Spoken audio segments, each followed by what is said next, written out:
Good night, or whatever time it is where you are watching, and welcome to tonight's stream, where I'll be joined with my friend Tommy. Are you there, Tommy? Hello. Hello. I'm here. Tommy is a friend of the channel. He's an aspiring musician. He's going to be working on a couple of tracks in another Sonic 2 remake in the future, and he wants to get back into streaming, so Better time than ever. I'm a little shy.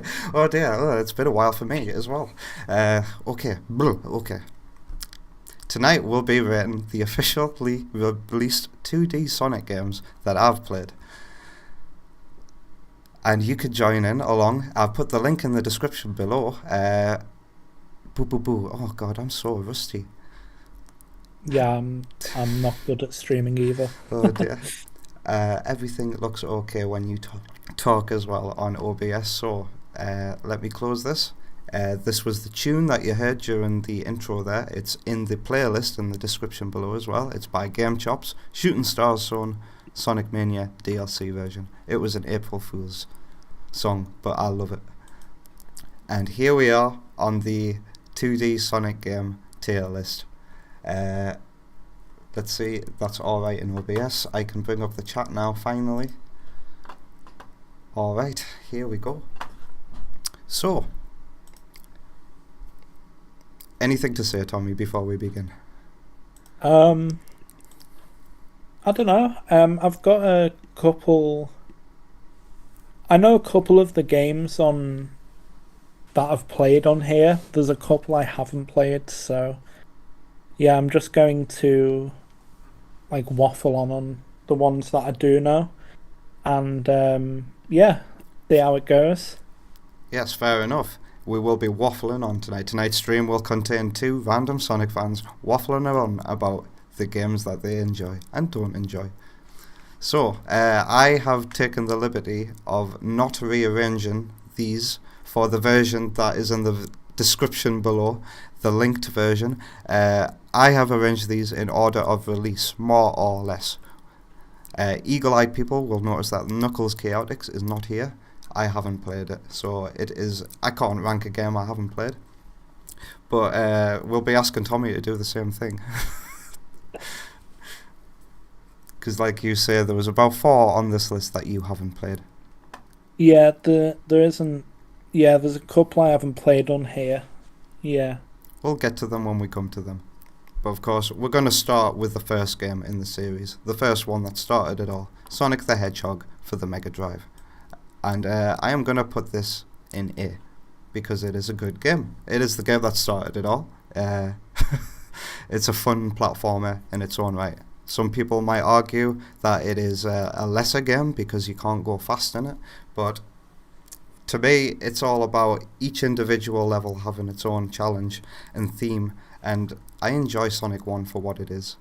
How about you, Tommy? Exactly what the same you've just said. I really like the game for its music as well, especially Spring Yard Zone. Yeah, that's going in A as well. Spring Yard Zone's pretty funky, and I love all the U-bendy stuff that you can do. You know the spiky ball bits? You can time a nice jump roll and just dodge it all. You can do that up to 3 times in one of the levels.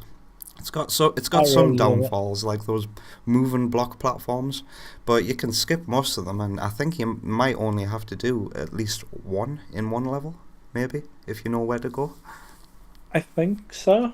Yeah, I think I know, yeah. And hello, Alec Taylor Music. Nice to have you here. He's saying that Knuckles Chaotix is mid-tier anyway. Yeah, I'm not really a fan of Knuckles Chaotix. I wish I'd played it, but the reason I haven't played that one is because it like costs a fortune to collect. Back when I was a Sonic collector, there was absolutely no way I could afford Knuckles Chaotix. I really like the music in Knuckles Chaotix, but that's really about it. Oh yeah, Knuckles Chaotix actually does. Door into Summer is a banger. It's like really good.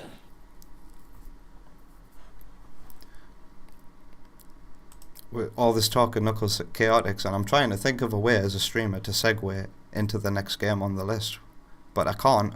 But we'll do it anyway because it's Sonic 1, the 8-bit version. Have you played this one? I have, yes. I've completed it as well. How would you rate it in comparison to the 16-bit version? To me, it's got its own things that are different from the 16-bit that I really like, such as the levels that are in it. I'd put it in high B. You would put it in high B? Maybe B, yeah, like B, or it might just go to A. I don't know. I think B. I'm putting it in A, right next to the 16-bit version, you know. Yes. And there might be some bias here, but this is personal, isn't it? It's the first game I ever played. It was built into my Sega Master System 2, which has been with me since as far back as I can remember. Like my earliest memories are playing, seeing my family play this game. And being scared of Skybase. Yeah, Skybase is a thing that kind of freaked me out a bit, yeah. And I think the 8-bit version of Sonic 1 is just as good a platformer. It might not have the loop-de-loops and the physics of the 16-bit versions, but for 8-bit games, and at the time, I still think they're very impressive. Graphically, Yeah, musically, the zone variation makes it stand out.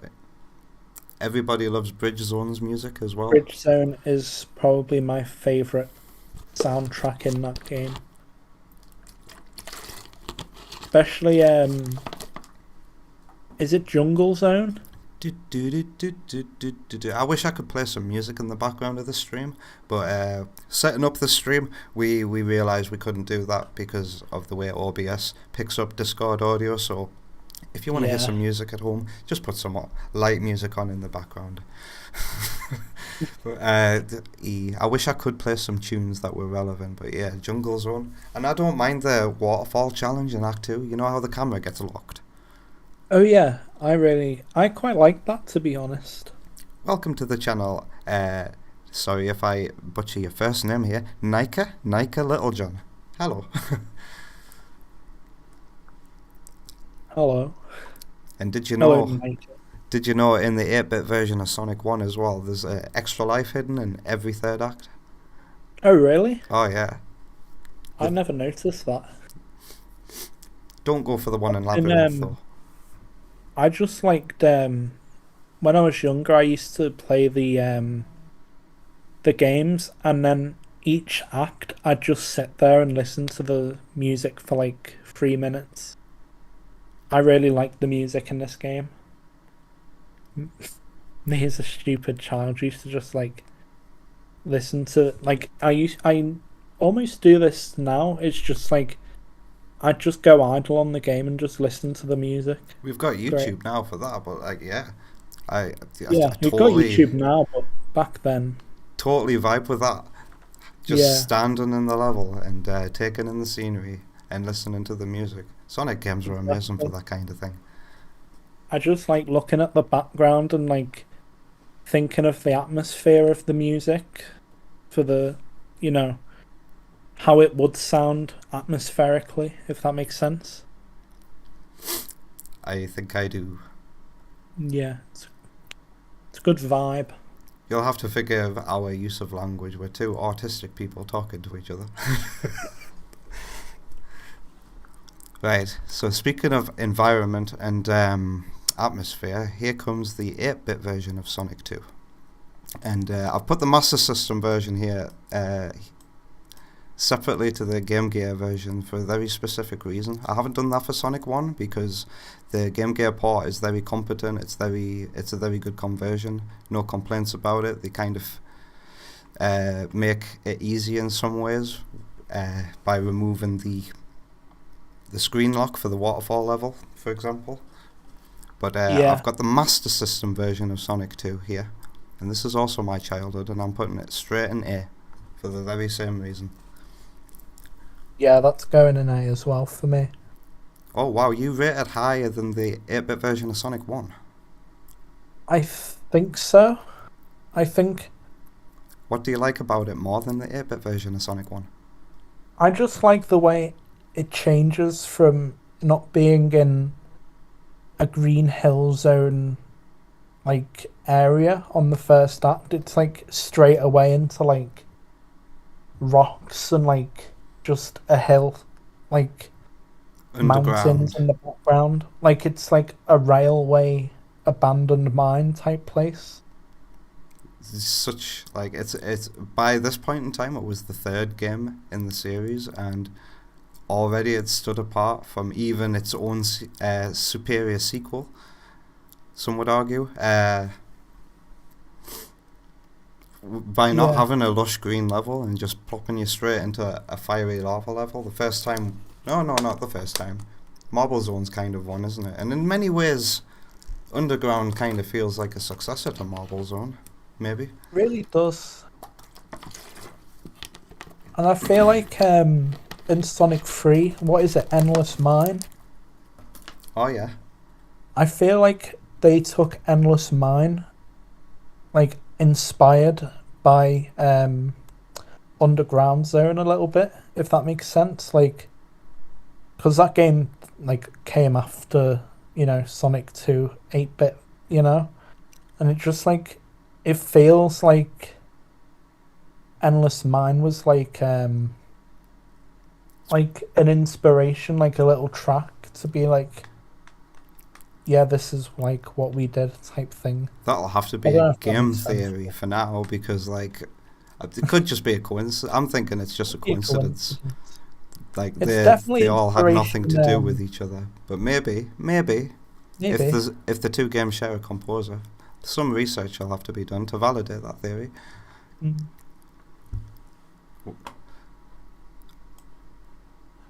So the Game Gear version of Sonic 2 then. Oh dear, so I am putting this in like C. It is worse. It is like, I have not completed it, the Game Gear version, because I just can't get past Underground Zone without running out of lives. It is so hard. And oh dear. It's got some curiosities that make it different. Like, it's got different title screen music, I think, or intro music, and I think it's definitely got the different boss music for some reason. But apart from that, it's just a downgrade. It doesn't even have any speed shoes in it. The speed shoes from Aqua Lake Act 2 are suddenly replaced by a set of rings, I think, and they just didn't do a good job porting this one to the Game Gear. And greetings, Lemon Shark and Flax of the Hedgehog in the chat there. Sorry, Tommy, speak away. Sorry. I've actually had experienced this on real hardware when I was younger, because I asked my nan to buy the Game Gear for me with this game. No way. Yeah, and the disappointment that I had after playing this game on, I think it was was it on the Mega Collection, or was it Gems Collection? It might have been the Gems Collection. Yeah, because I played it on there and I was like, oh, this is really fun. That was my first exposure to the Game Gear version, was on the Gems Collection, and then on the 3DS eShop, and I just could never complete it. I never knew it was on the 3DS eShop. That's sick. Oh yeah, they released all the Game Gear games for the 3DS eShop. Sonic got a lot of support on that. That's amazing. But yeah, I booted up the Game Gear, and I remember playing it, and I was like so disappointed because it felt off to me. Like, it didn't feel like how it did on the Gems Collection. Obviously, like, the Gems Collection is like for a different console and it should feel different, but like, I don't know, it just didn't feel right. You've convinced me to put this from C to EU. To U. Yeah. I've put it on U. E. Because that's how I felt about it, just disappointment. It was just a big, like, slap in the face to me, because I bought the console, like a used console, with the game just to play that game, to like just feel to play how this it felt version on of it. real hardware. Well, I hope you kept your Game Gear and played other great games afterwards. Like, I think I don't know where it's gone, to be honest. Like, I can't find it. It's been lost for like 6 years. So you never got another game for your Game Gear? You got the Game Gear version of Sonic 2 and went, ew, and then just forgot about it. Yeah, I think it's in my other nan's house in the attic or something. I'll have to have a look. If you ever find it, the capacitors will most likely be drained and the screen won't work properly. Let's hope it's... I remember it had the original box as well, so, you know, it was a good collector's like thing. It was good. Wow, I only ever had two Game Gears, and neither of them worked. So they were just pretty little shelf pieces amongst my collection. That's good. My one was surprisingly worked, but like the screen was like a bit dodgy. It was weird. Like, you'd have to like put a certain point of pressure on the controller side of it so the screen would work, and then after a while it'd just flicker off, but the music could be still there. It was weird. Yeah, it's a common problem. Game Gears weren't built to last. When I was collecting them, I quickly realised that they usually need restoring because the capacitors inside the circuit board have leaked over time, and it affects the screen and the sound. Yeah, it's. I wouldn't be surprised if mine's broken now. So, away from depressing topics about Game Gears not working and Sonic 2 on the Game Gear being disappointing, we're on to Sonic 2, the 16-bit version now. What are your thoughts? It's probably going to be a B, but if it was music, it'd be top A. That's interesting. Because I was thinking of ranking it below Sonic the Hedgehog as well, you know. Really? Yes. That's... And to be... I'll tell you why that is, and I wonder if it matches up to your thoughts. It all kind of blends together until Metropolis Zone. And that's the zone that people complain about, but I don't mind Metropolis Zone myself. But to me, Sonic 2 is just like... It's good. It's just it's not as good as Sonic 1 in my opinion. And Tails can't fly. That's another reason. Like,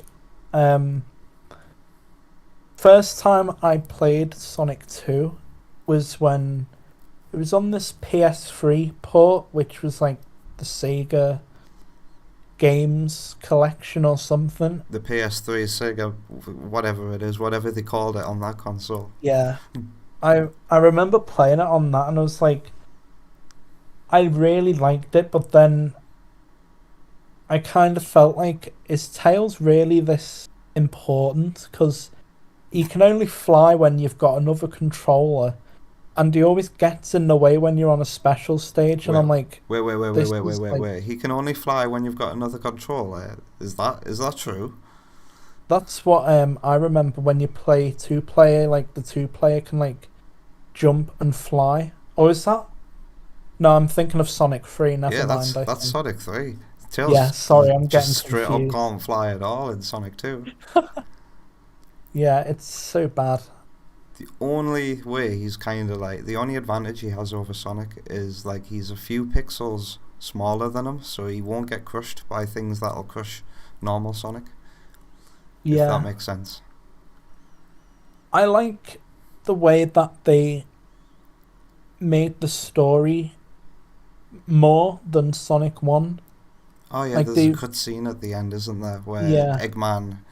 I remember that making an impression on me actually when I was a kid, and I loved what is it? Sky Chase, that's it. I loved Sky Chase. Sky Chase. And then coming to the end of that, and you saw the Wing Fortress during Sky Chase. Sonic 2 is going to get moved up, I think. I think so too. Because you get to Wing Fortress and it shoots you down. And then you have to get to the end of this confusing level. And by the time you get to the end, Tails is there and he's strapped a rocket to the tornado and he's fixed it. And he makes you catch up to Eggman. And then you're like, wow, Sonic's on a rocket. And wow, now we're in space. Sonic 2 gets moved up just for that cinematic moment alone, and then you've got the ending.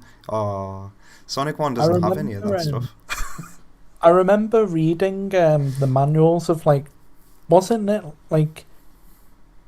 Yeah, I remember like reading the manuals and it was like Tails was bullied and stuff.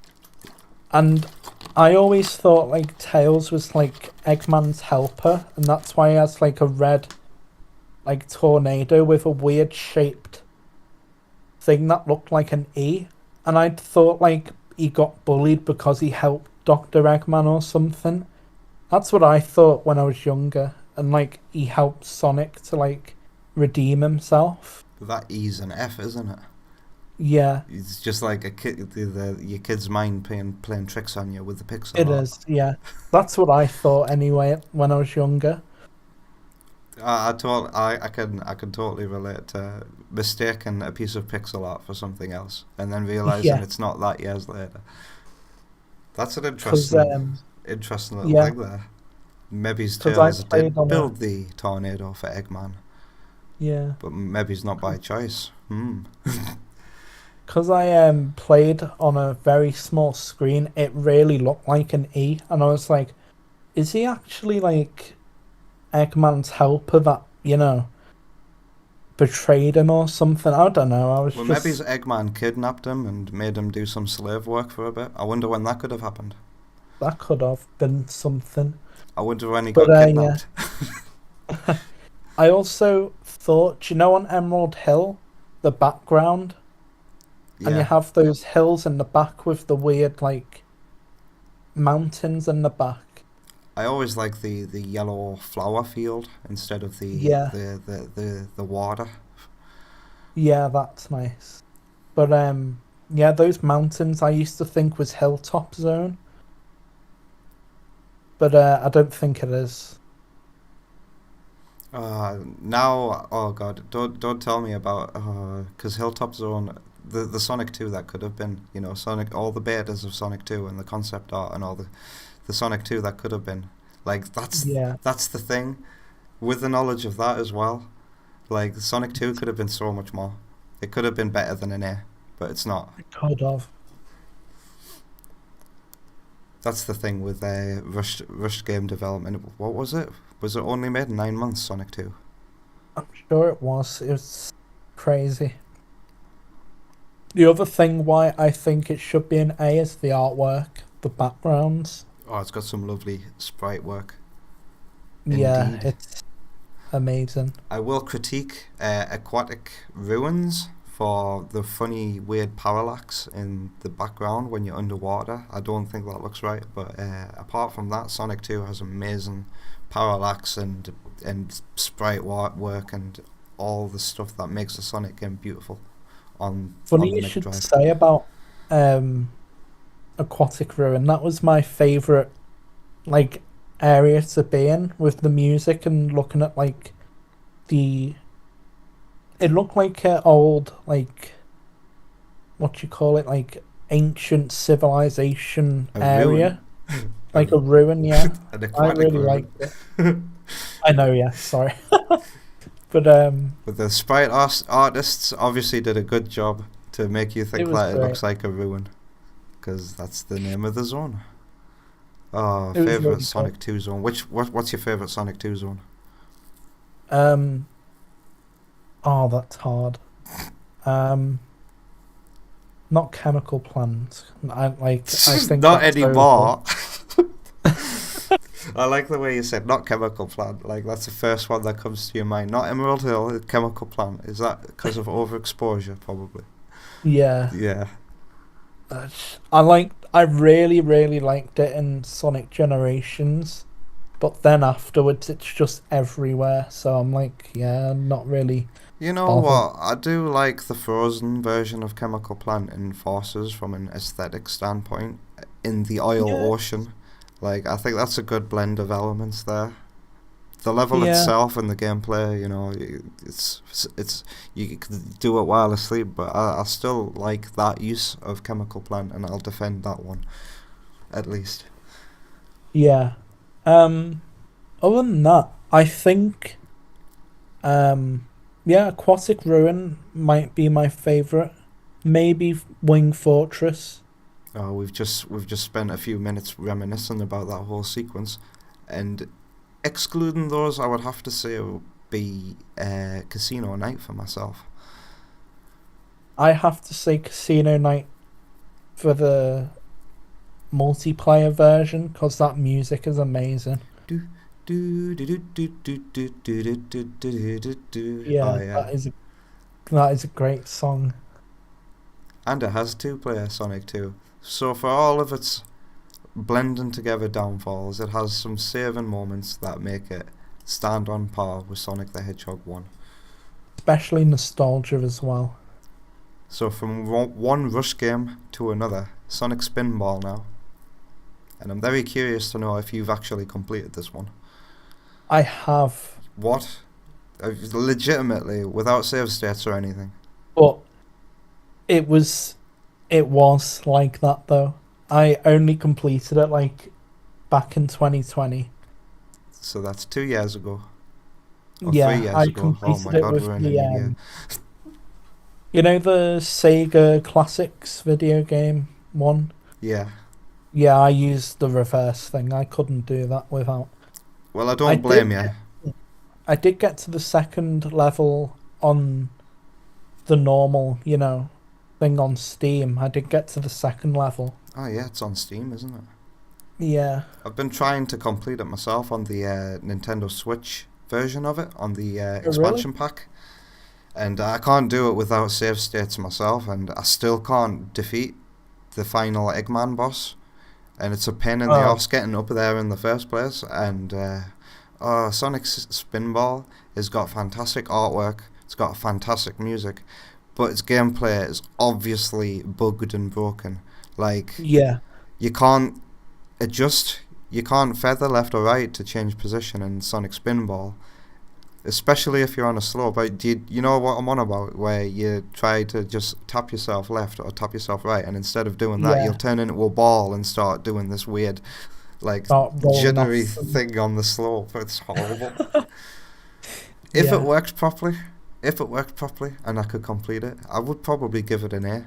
But because I can't complete it, it's gonna go down a tier, and because it's broken, I'm gonna put it in See. C. Yeah, that's the same where I'm gonna go. Um, I'd put it on C. Sorry, B, but that's only for nostalgia reasons, so I'm not including that. Oh, you put it in B if you want to put it in B. I want to see how our tier lists compare at the end of this. And Alec Taylor Music says he can't beat Spinball with save states, just like myself, because it makes him so mad. Oh dear, it infuriates me. I try to go for Eggman, and I go around, and I can't get that hit off on him, and I end up going smashing into the window or getting caught in the socks or whatever. It's so frustrating. It's so broken. And I It's don't so even know bad. what to do. I haven't figured out what to do to make his socks go away. It just seems to be a lottery, or whether or not there'll be something there when I get up there, which is a lottery in and of itself. Oh, Spinball. You funny game. It's got potential, but it's I've actually moved it down to D because I remember how annoying I hate this game. So I the like a amount of difficult times I've game, raged. but I don't like an unfair game. I'm gonna keep it at C though. I might move it Yeah. later on, but we'll see. We're 30 minutes into the stream, by the way, and we've only ranked 1, 2, 3, 4, 5, 6 Sonic games. Wow. Oh I, wow. I told you we might need the 2 hours instead of one. Yeah. This is fantastic. So we've ranked Spinball. Next, So I fun. think the next release game is Sonic Chaos. I could be wrong, but it's what I'm going to do next anyway. Have you played this one? Is this the one where you're on like this spring and you keep jumping? Well, that's one Is of the that power-ups that you can find in a monitor in the game. because if so, I've played this game once, and that was when I was very young, and I don't remember if it's on Mega Collection or Gems. I think it's Mega Collection, I can't but I even could be think of wrong. what the first level was called in Sonic Chaos. I And can't because it's just so. Sonic Chaos to me is so forgettable. I remember the Yeah, name of the second zone, and it's called no, Gigapolis or something like that. I do not And know. then there might be a level called Sleeping Egg or something like that. What? I, Oh my I god. don't know. Can't remember anything about it, but that's the thing about Sonic Chaos. I think it's They must so have realised boring. how boring this game was if they've put Sleeping Egg as the zone. And it has performance issues. Really? On the Master System, I believe. My first exposure to this game was on the WiiWare, Wii Virtual Console Oh, version. really? Yeah, Mine was on the PS2 because I got all my Sonic games from the Mega Collection and Gems Collection I got years ago. yeah. I've still got my original copy still, which I'm Didn't so happy about. I had the GameCube version of the Mega Collection, and they only came with the 7 or 9 games. I believe the PS2 and Xbox versions of the Mega Collection came with more games. I think so. I remember there was Vector on one of the I think. You mean Vector I Man? could be wrong. I haven't played Mega Collection or Gems in a very long time. This is how interesting Sonic Chaos is, by the way. We're talking about other better collections. So, oh dear, what do we do with forgettable games? Do I rate this lower than Spinball simply because I can't remember anything about it? And I have completed it. I swear I've completed it. I'm not mad. I should do another playthrough of it just to be sure, but... Could do. I think I played this, and I played the first level and was like, why does it feel so much effort to like move and like... Yes. It just feels like really incomplete. It felt funny, and for me, I really noticed like the performance issues, like that made the other two games, the first two 8-bit games were so smooth, and then Chaos was like, it would just be occasional frame drops or something like that, or something loading in, and it just felt slower. It felt worse. Gonna have to do another playthrough of this one, but for now I'm gonna have to rate it lower than D. I'm very excited about the remake though.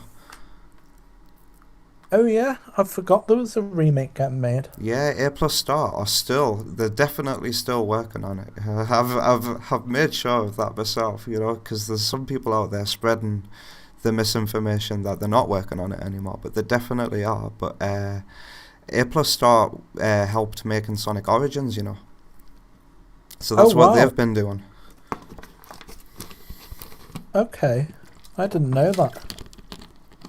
I might be misinformed, and if I am, somebody let me know. But yeah, they helped with Sonic Origins in some way, with the Sonic 3 part.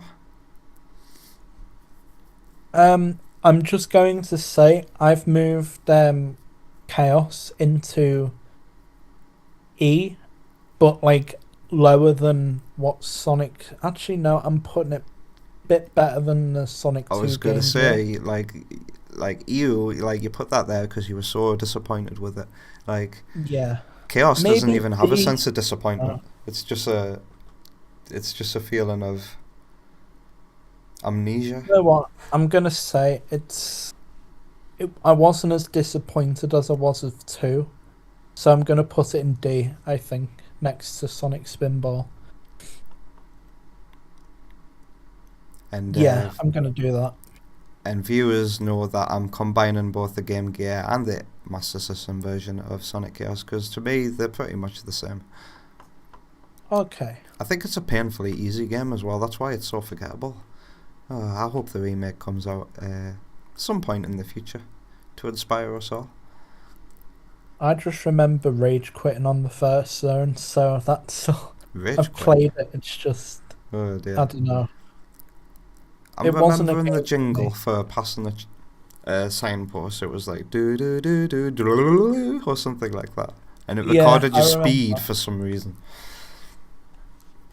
Pardon me. No! I've just saw a game I really like, which could be controversial, but we'll get to that at some point. Well, that's a good way to segue into the next game, which is Sonic 3. That's a game I really like. But we're talking about standalone Sonic 3 here. Be aware. Sonic 3, the cartridge, on its own, without any add-ons. How would you rate that? I'd put it in A. A? B, no, A, because that's...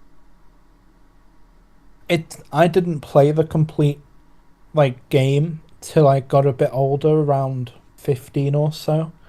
By that, do you mean I haven't played the game on its own from Angel Island to Launch Base Zone, how it was originally intended, until a much later part in your life?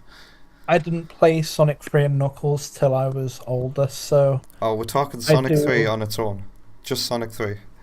Yeah, I do have nostalgia just for Sonic 3 on its own. And the music as well.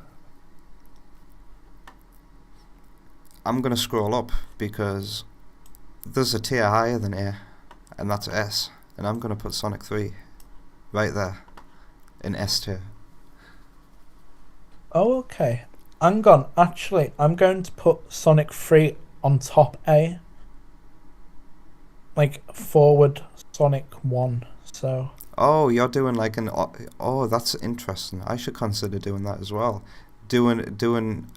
Arranging them in order of how much you like them. Okay. Yeah. I'm doing that now.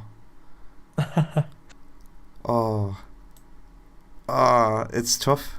I'm like, It's Sonic 2 is difficult. better than Sonic 1. And I know I said, when Sonic 2 came up, that I said I don't like it as much as Sonic 1. They're about on even footing. Right, back to Sonic 3 though.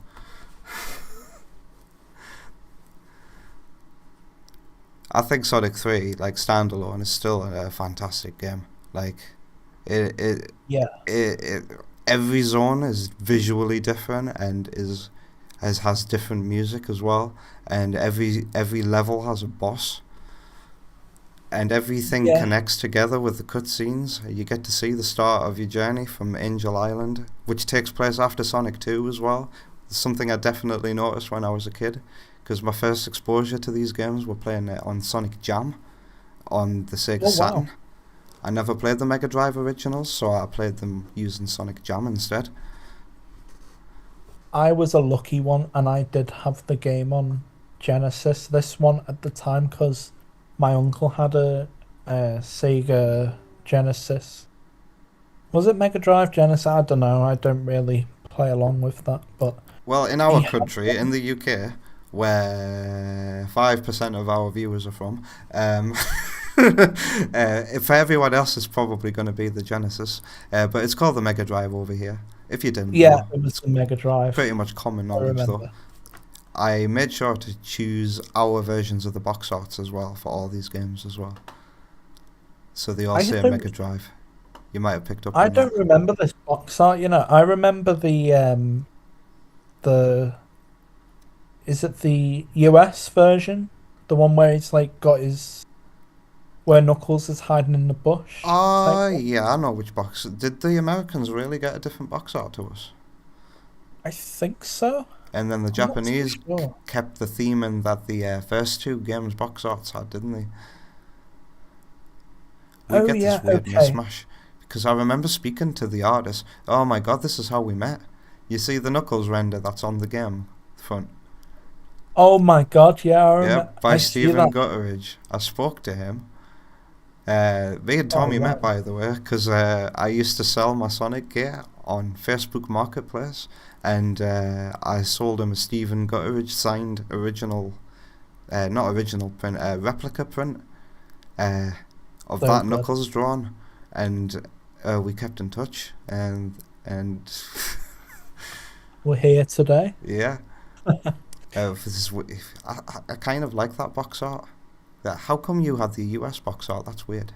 I think I ordered it on eBay at the time, because my uncle sold a lot of his games, I think, years ago. Traded them for other games, Playground, trading and stuff. So I think I ordered the game on Amazon or something when I was younger, so... Wow, that's interesting, and yeah. I can believe that, because I think I had a Sega Nomad. Do you know what one of those is? Oh wow, really? Yeah, when I was a kid I had a Sega Nomad that I bought for 200 quid from Game Station or something, but that's an American exclusive console, and you'd think, region locking, you won't be able to play your games on it, but some games could play, British games, and Sonic 3 was one of them. It wasn't region locked on the Sega Nomad, but Sonic 2 was. So I could totally believe that you bought an American version of Sonic 3 and it works on a UK Mega Drive. I could be confused. I don't know. It just had the box art of that on, but I can't remember properly. I remember just having that box art with it and playing Sonic 3, so yeah. We've It spoke could have more about been. the box art than the game itself. I know. There's probably a Um, reason for that. Because it's I not the just really complete like the box experience, is art. it? What was that, by the way? Got a terrible habit of I speaking over people. Same. Um, I really like the box arts. Um, It's got my I don't favourite know level what in my the background favorite of it. is, but yeah, gameplay wise, I really enjoyed it. I liked the way there was a boss on everyone, like you said, but I know there's people that dislike it because you can't like run right to the end of the Yeah, goal. I'm aware of that complaint as well. Sonic Yeah, 2 seems to be the more fan favourite one for certain in the fan base, and I've got my own theories as to why that is. They might be a bit harsh, but I'll keep them to myself for now. But okay, no, that's the reason I don't like Sonic 2. I'll say it now. The levels are too short, and I think people prefer that. They just prefer to play the levels once, have the breezy experience over and done with as quickly as possible, and that's why they yeah, don't like Metropolis Zone. Because oh no, I have to game, I have to play, I have to think about what I'm doing, and that's why I like Sonic 3. It's a meaty game. It's got content, I love it, and honestly. there's still stuff I'm learning about it today. Still places I don't know exist in this game. Oh wow. And hello there, Okay, I'm Khalib. just thinking if it should go in S for me or not. I'm not too sure. Well, shall we move No, on I'm to the gonna. next game? Yeah, Because I'm gonna cause leave that it for cause now. that'll bring us to the full experience. Is Sonic and Knuckles on its own? S for me. Definitely yes. I agree because it's the same gameplay as Sonic 3. It continues on. Mushroom Hill is like a nice it's fairly long. It's It it's a probably breezy has. level that teaches you some new things like the vines that grab you. It's not too hard, Yeah, but it is then great. like I know from playing with Seagull J recently that as soon as you get to Flying Battery, the difficulty goes way up, and there we go. It's a continuation of Sonic 3 again, but Yeah, not just that, because I'm saying on its own, the cartridge itself as well. Oh my god, the things you could do with that cartridge. it's amazing. Lock on another game for DLC, yes please. And DLC for 1994. It's crazy. I remember because like my first experience of Sonic and Knuckles was with Sonic Jam, and it wasn't until I started collecting consoles when I was a teenager that I experienced what the cartridge could actually do, and it was amazing. I even enjoyed seeing the no way screen if you put something that wasn't Oh yeah. compatible in. Have I to. remember. I think. Yeah, I'm gonna say it. My favorite level is well, and music maybe. No, not music, but my favorite atmosphere is in this game, and it's Mushroom Hill. Oh wow! I honestly thought you were going to say Lava Reef there, but yeah, I I love do like Mushroom Hill. Lava Reef, but Mushroom Hill, where it just feels like you're in a forest, and it's like really like I love the made way me like the s- forest. the It's season weird. changes in Act Two, and you get the Exactly, different like colours as well. it's so good. And plus, it has my favorite title screen as well. Oh yeah, Like, just showing straight away, okay, Sonic 3 happened, this is what happened to the Death Egg falling down. It just, like, continues it straight away. It's not like, oh, another Sonic game, look, here's Sonic and here's this red hedgehog that loads of people think it is. But, it dives right into the next part of the story. It's great.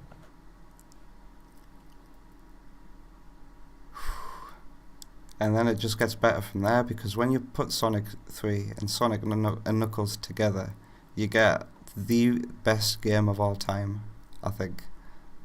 I agree. And that's Yeah. going to need another tier, because I've put on this list as well Sonic 3 and Knuckles. And it's going up there in X, the full story, the complete package. Same. I wish I could verbalise my thoughts about this game more, but there are plenty of YouTubers who have done this so much better. It's just the best game of all time, people. It really is.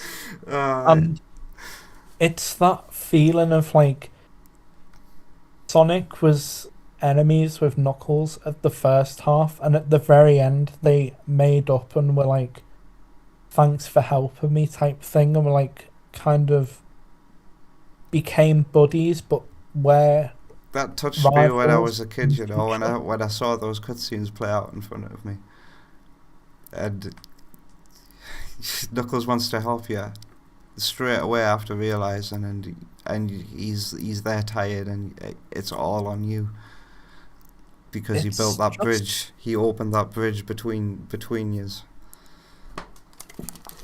Honestly, like a magical moment, because I remember like when I first reacted to that, I was like, Jesus, like, you know, it's just one of those that like really like twist the plot. You didn't realise like that would happen. It's such effective storytelling as well, without any dialogue boxes or anything.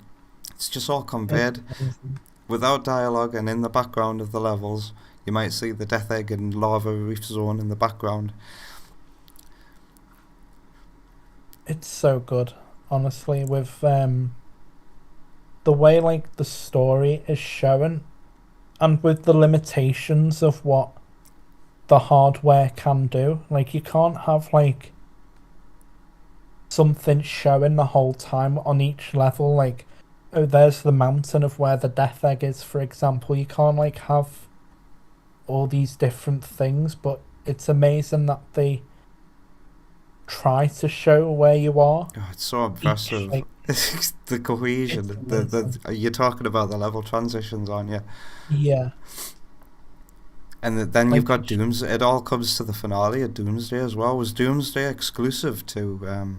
or could you access it in Knuckles? I think you could access it in Sonic and Knuckles as well, but to me it always felt right when you were Hypersonic.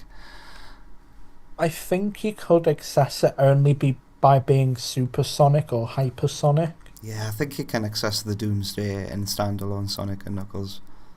Yeah. But the fact that you get saves when you lock it onto Sonic 3. Yeah, Alec Taylor is confirming that you can access it in Sonic and Knuckles as well. It all just comes together beautifully in Sonic 3 and Knuckles, though. There's nothing else to say about it, is there? It's amazing. It's my favourite game of all time. And we've gone through all of these games in order of release, and we forgot about Sonic CD. Sonic CD. My God. What do you want to do about Sonic CD? This game, I am sorry people, but this game has a higher otherworldly feeling than Sonic 3 and Knuckles to me. It's like, I play this game and it's like my favourite Sonic game of all time. You rank it higher than Sonic 3 and Knuckles? Yes. Yeah, man. Well, that's what the Sonic CD tier's for anyway, so let's plop it there. I've spent the last year like getting on board with people like you, Tommy, who think that Sonic CD is the best Sonic game of all time, and after a little bit of research and playing it a fair few times myself, I have to say Sonic CD is definitely peak Sonic. It really is. Like, what would you have ranked it before? Like, thinking all that? I've already explained my thoughts in a stream, because I used to play Sonic CD, at least the Gems Collection version, quite a bit, and I loved it anyway. Oh, that's amazing. Because I wouldn't have ranked it as highly as Sonic 3 and Knuckles at the time, oh right, okay. but it's Because because I of would have been the exact same. it's because of new research that makes me put it above that now.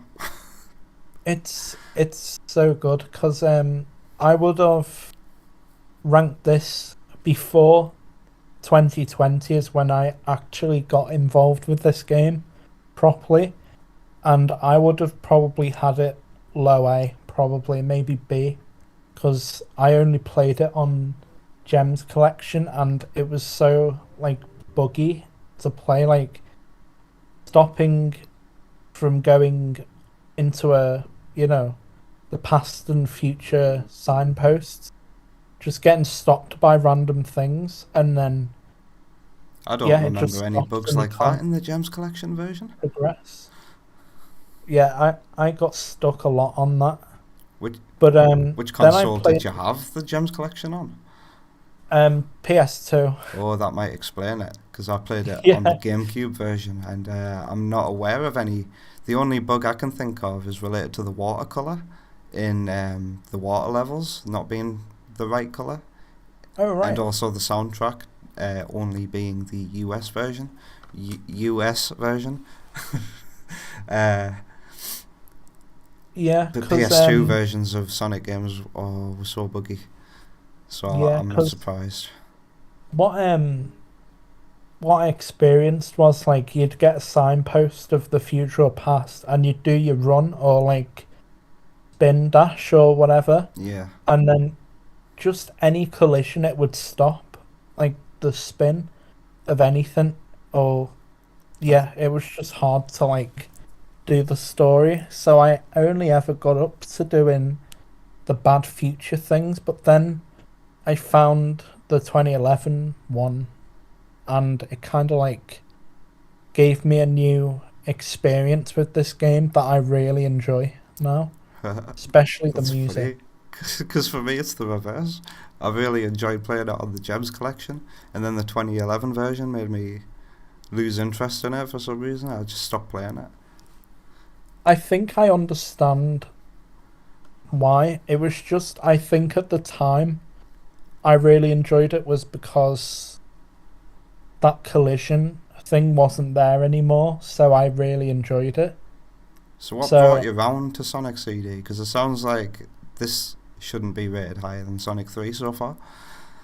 well, the thing that brought me round was the story of it, because I never really understood the story because I didn't get far enough. And then I started going to the Good Future and doing the stories, and then hearing the amazing Good Future in Quartz Quadrant.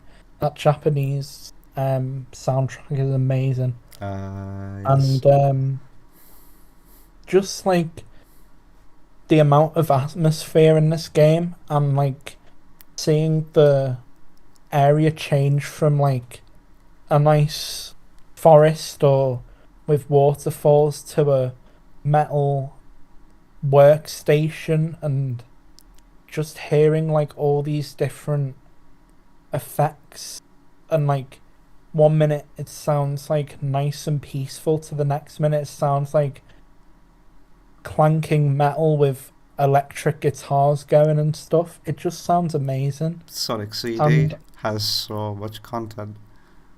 it just, and I'm not even like at the tip of what it's doing yet. It's like you can add your own like twist to the game. Like you can play in You could do present and anything. get the bad future. You can do the special stages, or you can go and get like the robot parts. You can do metal. It's crazy. It's crazy as well. Sonic And it's YouTubers have been this. lying to us by saying that the level design is a mess, but it's actually, if it's actually one of the fastest Sonic games, if not the fastest. I think the speedrunners say, the speedrunners who love Sonic CD, it is the fastest Sonic game, at least the original version with its shortcuts and stuff. It's amazing. Every level can be completed in under 30 seconds. Well, nearly every level. Like Stardust Speedway has an issue where you have to wait for Eggman, but that's it. And as Yeah. you say, it's got loads of different ways you can play it. You get to the good future, or you get to the bad future, and you see new things. I'm still seeing new things in Sonic CD, more new things in Sonic 3 and Knuckles, and I'm hearing new things as well because I grew up with the US soundtrack, but hearing the Japanese, the original EU soundtrack, and hearing all those It's similarities amazing. between it and Sonic the Hedgehog 2, the 8-bit version, it blows my mind and it makes me think the games are somehow related in some way. Yeah, because I don't know if um I've touched up on this, but the way I think how the soundtracks go is like the US sounds more environmental and like more like how the environment feels, like the plants and the Yes, animals and all the rest of it. Then you go to the Japanese version and it sounds like it's in Sonic's perspective. Like everything's like more mellow and more like, oh, this is really nice and peaceful, and it's not as bad as it feels like. I can still change the past. If that makes sense, it feels more like, I don't know how to describe it. It's like, I understand what you're trying to yeah, say there. Yeah, because I love I will stand up for the US soundtrack any day of the me week. too, Because because to I me, grew it's up the with it. closest thing that Sonic has gotten to Metroid with the atmosphere. It's great. But I'm loving what I'm hearing and experiencing of the original soundtrack as well. Yeah, it's just amazing because I did grow up on the US as well because of Gems, and I never really heard the Japanese music till around 2 years ago. Same. It's That's still when like, quite alien to me, and it's taken a while for me to appreciate it. But that just adds to it because before with the US music, I wouldn't rate it so high, and one of those reasons is to do with Alec Taylor's comment that he's just said now. The disconnect between the past remixes that were already built into the hardware and they couldn't change. There was always that yeah, disconnect. You could feel it whether or not you were aware of it. And I was always like, does this sound so different? it's And I it's never liked amazing. Collision Chaos as past music until I heard the original intended music that was supposed to be in the game. Oh right. Yeah. What is your favorite level, like stage in this game? Probably Collision Chaos. Oh, that's great. Because mine's, I'm probably gonna get shot for this, but mine has to be either Tidal Tempest or Quartz Quadrant. Tidal Tempest because mainly the music and the atmosphere where you're in like the backgrounds, like lava ridden mountains, but you're in like a cave full of mystical ruins that I do like Tidal it's just, Tempest, and I would have yeah, said that if its US music was the only music it had, because to me that music is the superior one. I might get it shot does for that sound good. myself, but I just love that piece of music. It does something to me. And Yeah. when I first experienced Tidal Tempest and it loaded up with that, It's so good. and you've got those Yeah. mountains in the backgrounds with smoke coming out of them. It's just the When music the with music went the, silent, the smoke came out. I just love the way Sonic CD mixes so good. music and graphics together, even with the And two like, soundtracks. I don't know how you say the instrument, but the bell sound effect with the dun dun dun dun, like that bit is so good. What levels for this? Dun dun What dun dun. for Tidal Tempest? The US version. Yes. The bells. Like it's, I don't know how to explain it. It's like, like the it has vocals in it as well. I don't know if Yeah, it's, there's all sorts of noises, and I can't isolate a bell in the track. Oh my god. I don't know how to explain it. It's not a bell. It's like, Do do do do do do do do. Then there's a guitar. I can't hear a bell at all. No, it goes like dun dun dun dun dun dun dun dun dun, and then like the vocals come into it. This must be near the loop. Oh yeah, there's a bell, and there's cowbells as well, Like, isn't there? Yeah, it's, Yes, I know which bit you're on about now. yeah. I just really like that soundtrack. Alec And Taylor knows what you're on about, by the way, so you're not going mad. oh, I thought I was definitely going my No. yeah, the tubular bells. That's it. Yeah, I really enjoy it. I enjoy it more than the Japanese one, even though I enjoy that as well. I know we're It's just gonna get shot by Alex Yard for saying that. It's But the way it is, but if we're classing like a music, like the, because I do like Tidal Tempest, but only with its US music, I have to say Collision Chaos is just fun. It's a lot of fun. Collision Chaos made me really weird. The present soundtrack for the US version made me really feel really weird as a child. It was weird. When I first heard that, I thought, oh, it sounds like Little Planet is in pain.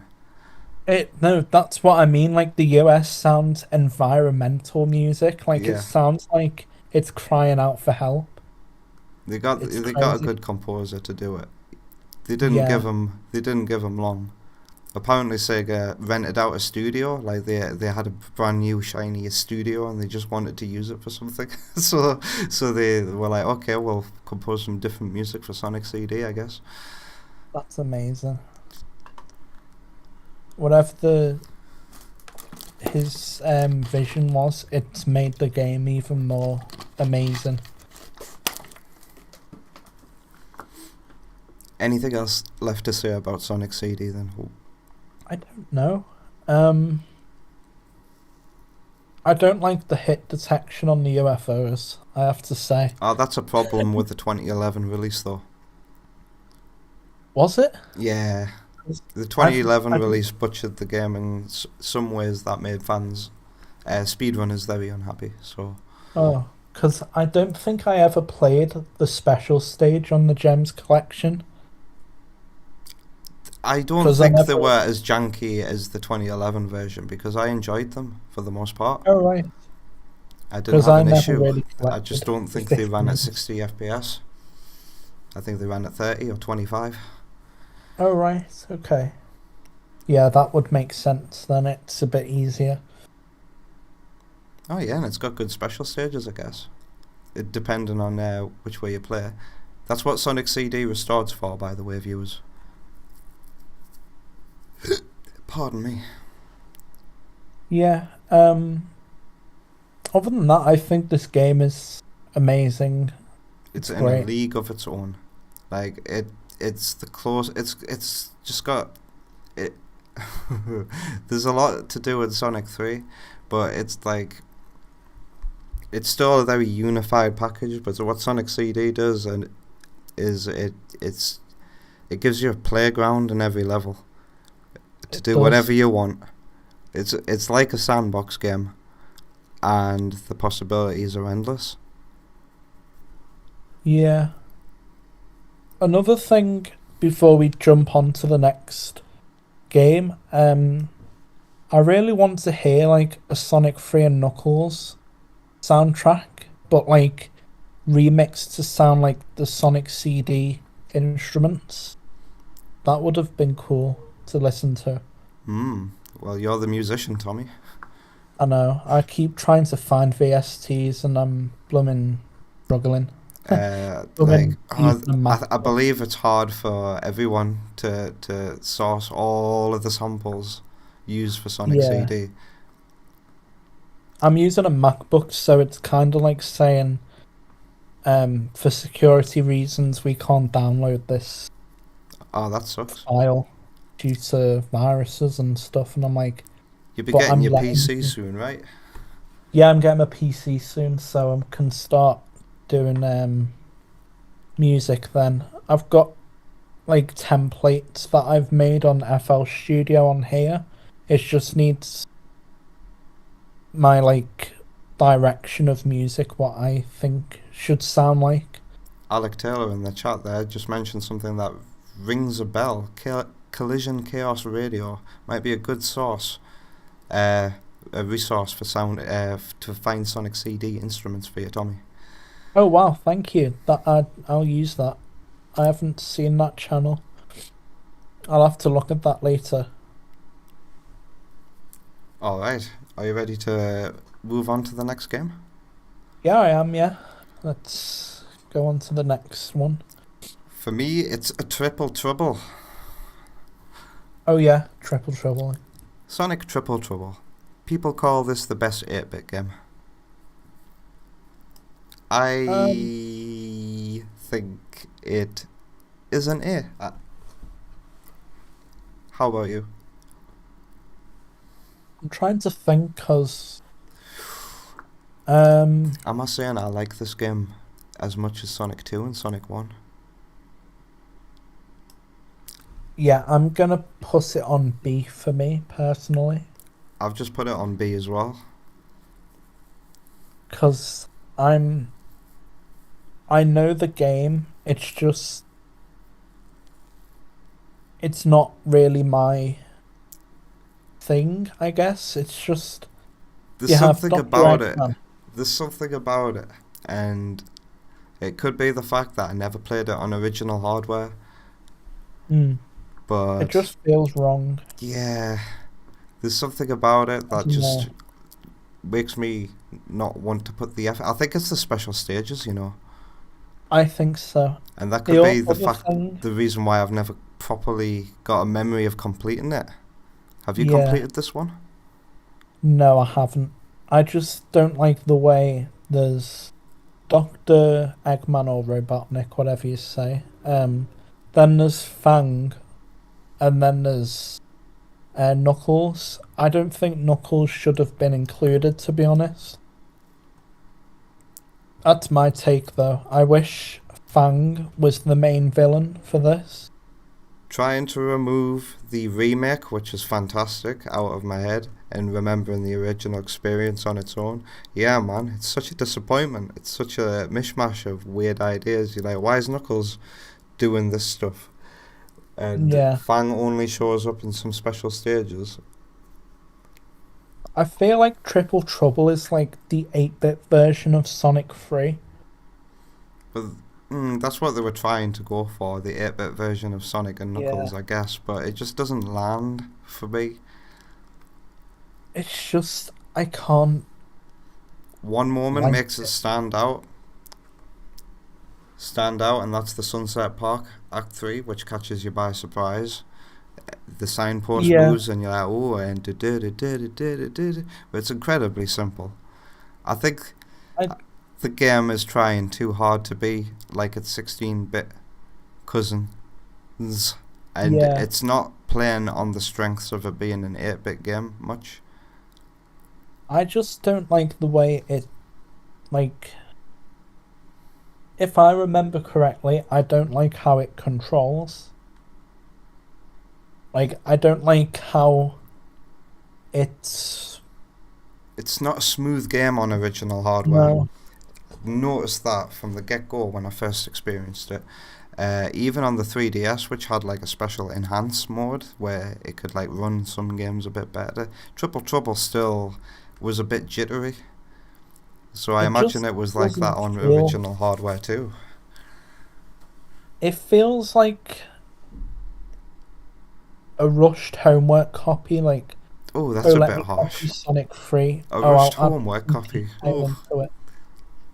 Let's keep in mind B's not bad. Like, B's just below A, and if you get a B, you're passing. You know? Like, if I had to play this game while going on a road trip, I would complete it.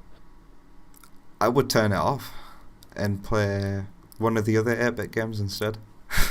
Yeah, but I mean, like, if I only had that game to go with me, I would complete it. Like, I would play it. But it's not my thing, really. Well, poor Sonic Triple Trouble. Was hoping we'd have better things to say about it, but no, I think I the just 2 and 1 are far superior.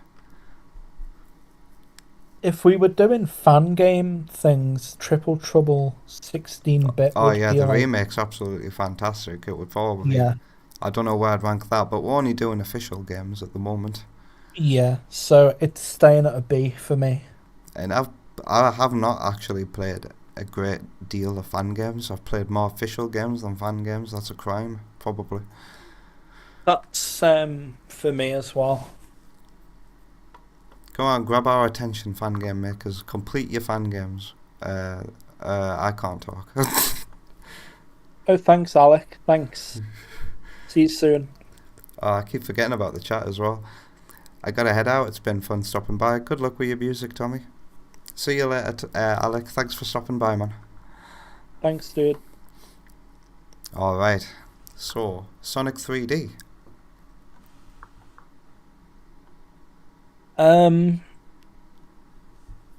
This game is kind of. Which one are we doing? The Mega Drive or Game Gear? There is no Game Gear of Sonic 3D. 3D Blast. I've got. In the UK, Sonic 3D was called Flicky's Island. Blast is an unrelated Game Gear game. Oh wow! Oh wow! Okay. Yeah, we're doing Sonic 3D for the Mega Drive.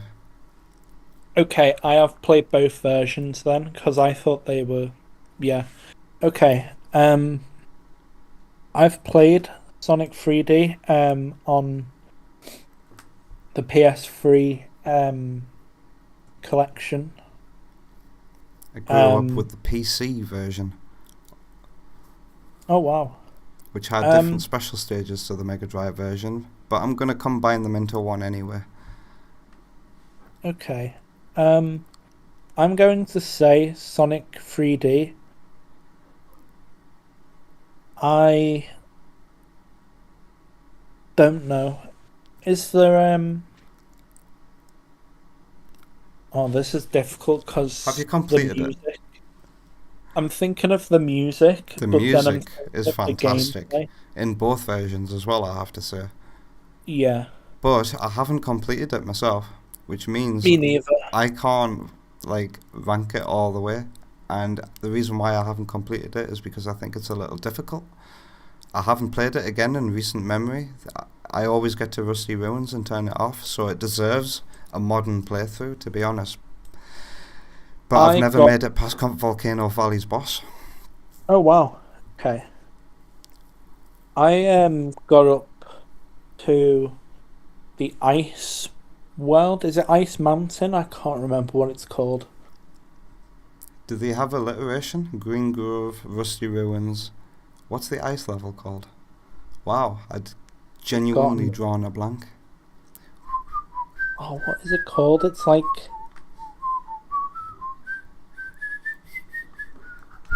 I just thought no, I can't remember. Drawn a blank completely. And does that mean it goes in D? Oh. All I remember is Green Grove, Rusty Ruin, and Volcano Valley. That's all I remember. I'm gonna have to put it in C because, oh dear, I haven't completed it myself. Yeah, me due neither. to a lack of interest, and if the game can't maintain my interest when I'm a kid, then that's bad for the game. I need to give it a modern playthrough to see if I can actually complete it. But I nearly wasn't going to include it in the list, because I kind of don't class it as a 2D Sonic game. Oh, but is it worse than Triple Trouble? That's the thing that's getting me though.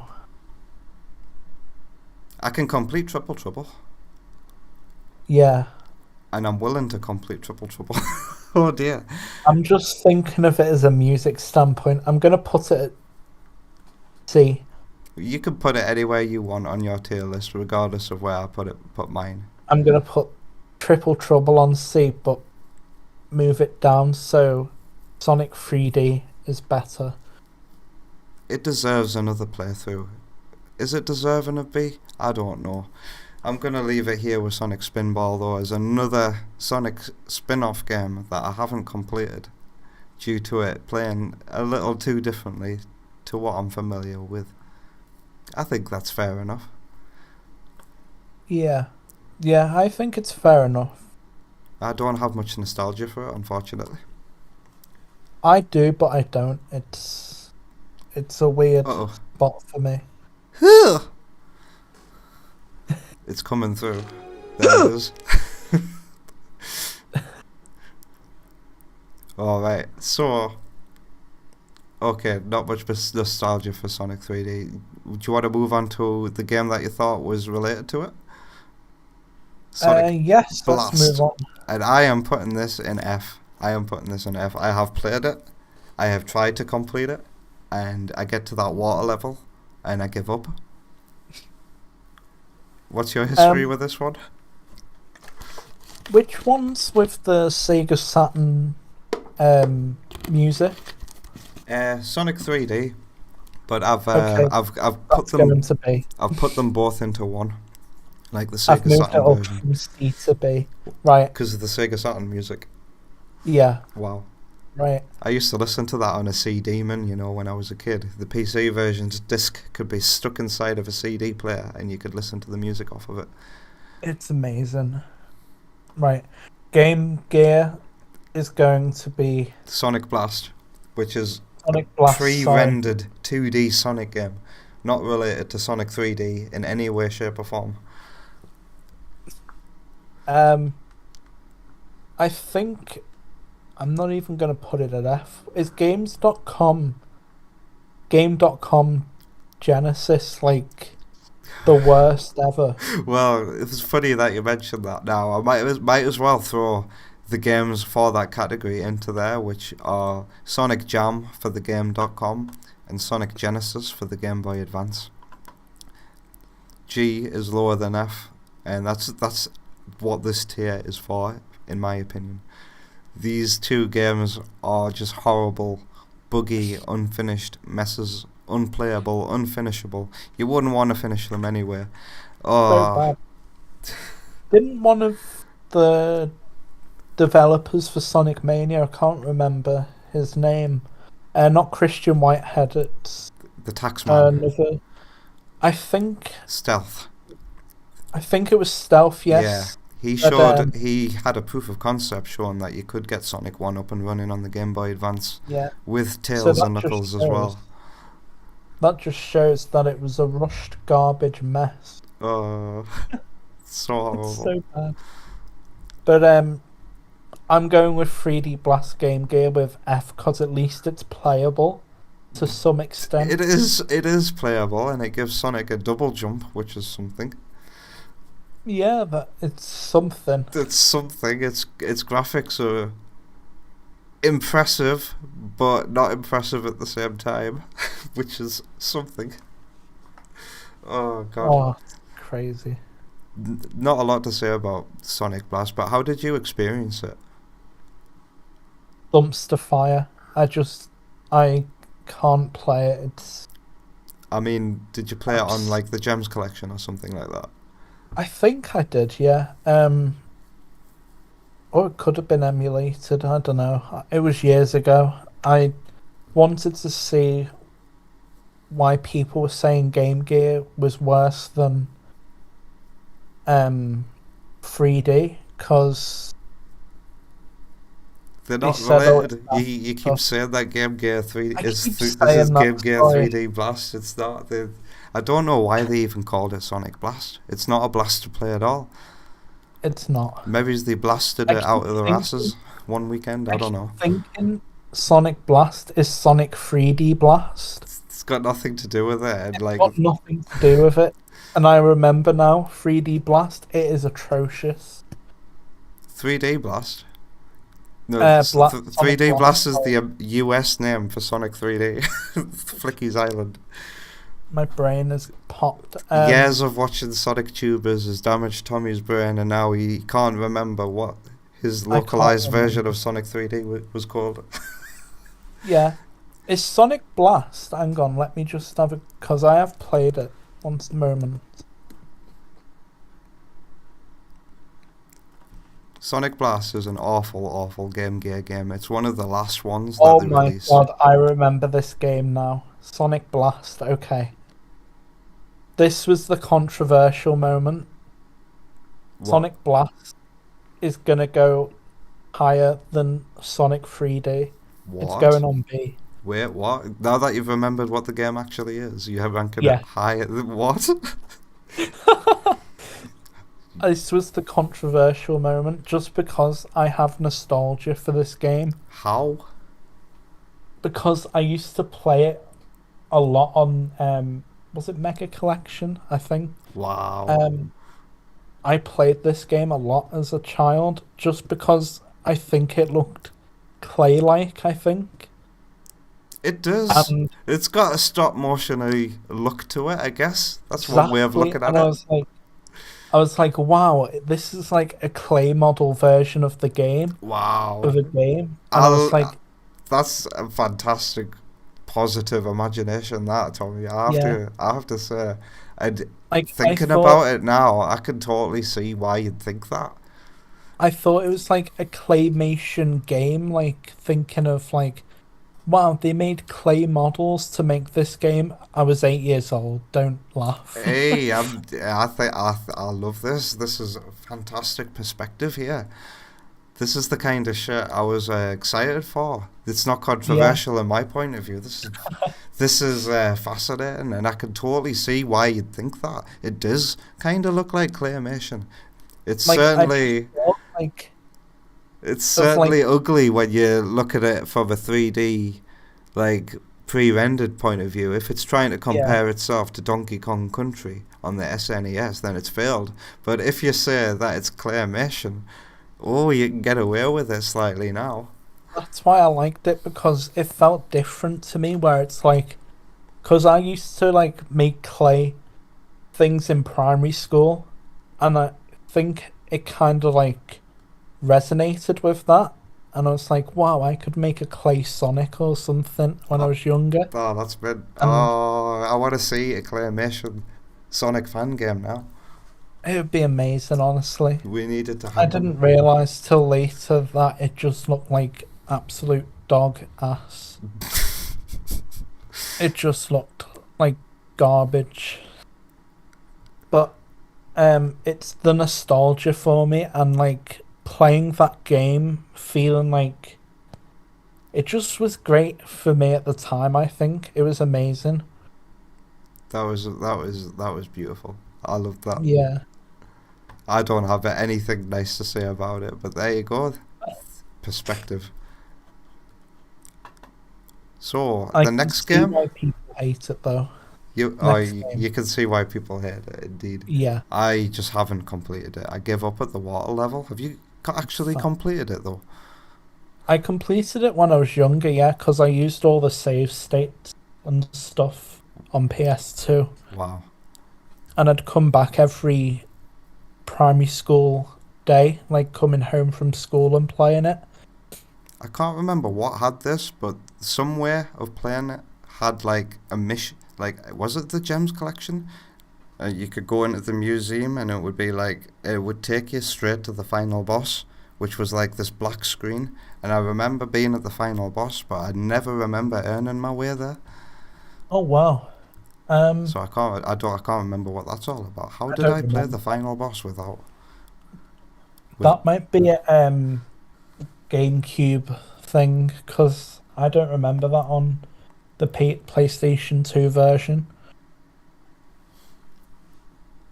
But yeah, I've moved it down from B to C. Now I remember it. Oh dear. But yeah, that's just how I remember it. It was a claymation game. So, have you played the next game, Sonic Pocket Adventure? No, I haven't. Well, that's the game I haven't played. Whoops. I nearly put it in Sonic CD by accident there. But I'm inclined to put this above the 8-bit Sonic games and put it in S tier, Sonic Pocket really? Adventure. I love this game so much. Oh wow, I'll have to have a play of that. If you do, the best way to play it is on original hardware only because it had a weird D-pad. Instead of a D-pad, the Okay. Neo Geo Pocket Color had this clicky thumbstick, and it was really satisfying to use. And it's kind of lost if you try and play that on a D-pad, I feel. Oh wow, okay. Uh, but I did actually physically have it when I had my console collection, and it was the first game I ever reviewed. I tried to Oh start this wow. channel as a YouTube reviewer, and Sonic Pocket Adventure is my first video. I tried to give it a fair and Go see decent that critique. video. I just love it so much. It's like the first ever version of Sonic Generations. It was made by the Dimps team, I think. It was their first game before they Oh made right. Sonic Advance, Okay. and it's a love letter to all of the 16-bit games. It uses a lot of art from Sonic 2 and Sonic 1, and Is this the one where they have Silver Sonic, like you fight him on Wing Fortress or something and yes, he you do. smashes away? You do. You I fight. have played it then, Oh, but it not on original hardware. no, you'll have had to have emulated it, which doesn't do it justice. I've never been able to No. find a good Neo Geo Pocket emulator. Um, I enjoyed it. Maybe because I haven't played it on original hardware, I'm gonna put it on high B, I think. That's fair enough. Yeah. It's got such good music as well. The Neo Geo Pocket Color's sound, it sounds different. It's like a rather than beeps. It's like it sounds like it's Like going choo choo choo instead of beep beep beep. And the way it produces sound is like unlike anything. And even though the music and the level themes don't mash up, like you'll hear Angel Island music playing in Chemical Plant, for example. It's just a treat to hear the remix in the first place, in my opinion. yeah. That's good. And it is the 8-bit Sonic game that feels most like a 16-bit Sonic game. Mainly because the Neo Geo Pocket was a 16-bit console, I think.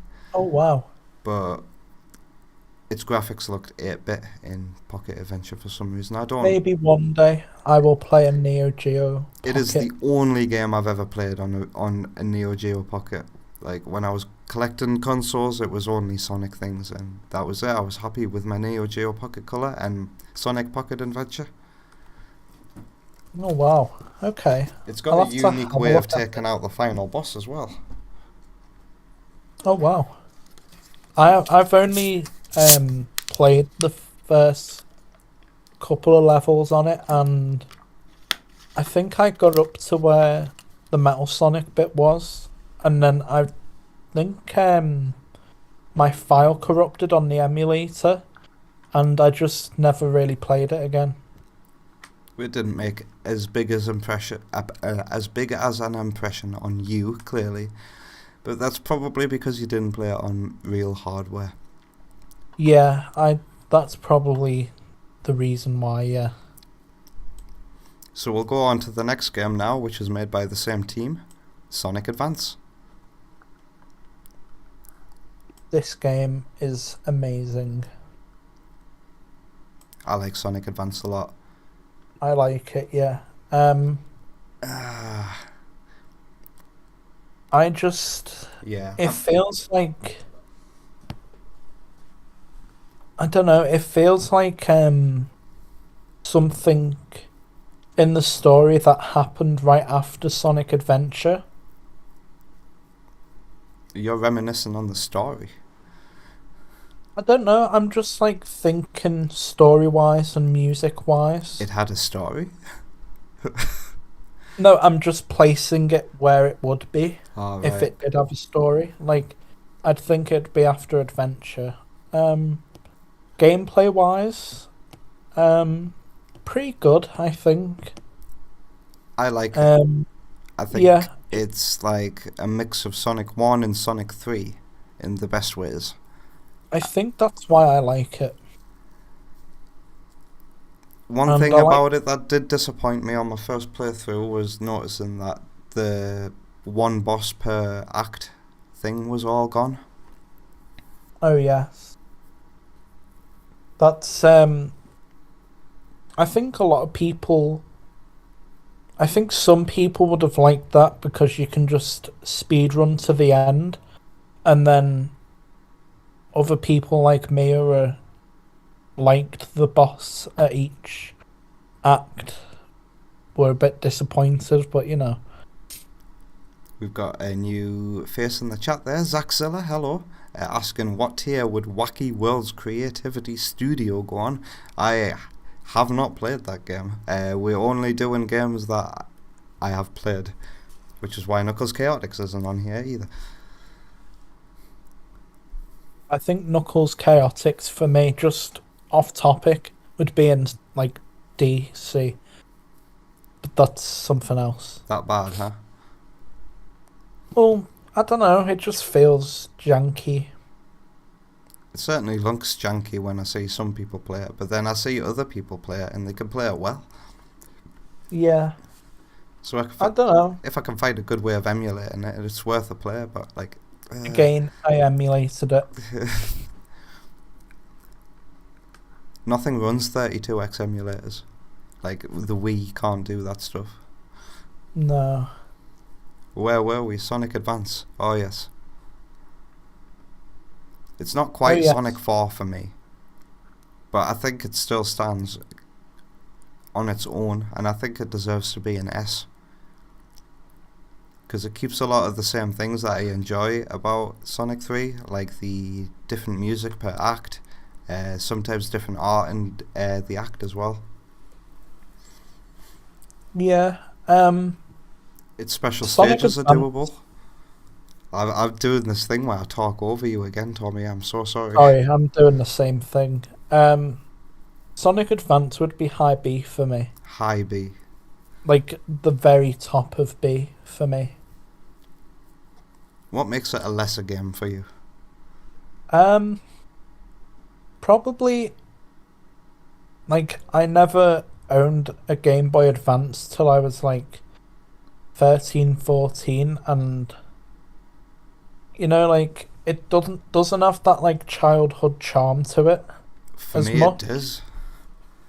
So for you, it does. So it's kind of like, you know. I didn't get Sonic Advance until much later on, like when the DS was a thing. I think I got my Game Boy Advance quite late. But when I saw Sonic Advance running on the Game Boy, I was like, wow, this is great. And then there's Amy on top of that, who adds her own dynamic to the gameplay. Yeah. And I think the disappointment of it not being a Sonic 4 would like take it from A to S, which is what I've done there, because Sonic Advance does its own thing and I'm happy with it. Yeah. I don't know, I think I'm happy where I've put it at B, the way it is now, because if I remember, I did enjoy it, but like I never really like got into it properly, so it's like, it's good, but I was just like, meh. It's, I don't know, it's, I enjoyed it, but like, you know, it doesn't have the same charm as it does with Sonic 3 or Sonic 2 or something. Wow. Sounds For like me, Tommy's anyway. not impressed. Oh, I could tell you that I just love this game so much. It's got fantastic sprite work as well. The characters are so well animated. It's different. It's a different Too feeling different for that you. I get with this game. By that time, I'd already played Sonic Adventure 2 and I was desensitized to it all. Exactly. So what about Sonic Advance 2 then? I've actually not played Sonic Advance 2, but I've played... Yeah, I'll get into that. I haven't played Sonic Advance 2. Wow. Okay, so I'm on my own rank in this one. Sonic Advance 2. It falls into the trap that Sonic 2 falls in, where it's like, oh, we're going to focus on speed.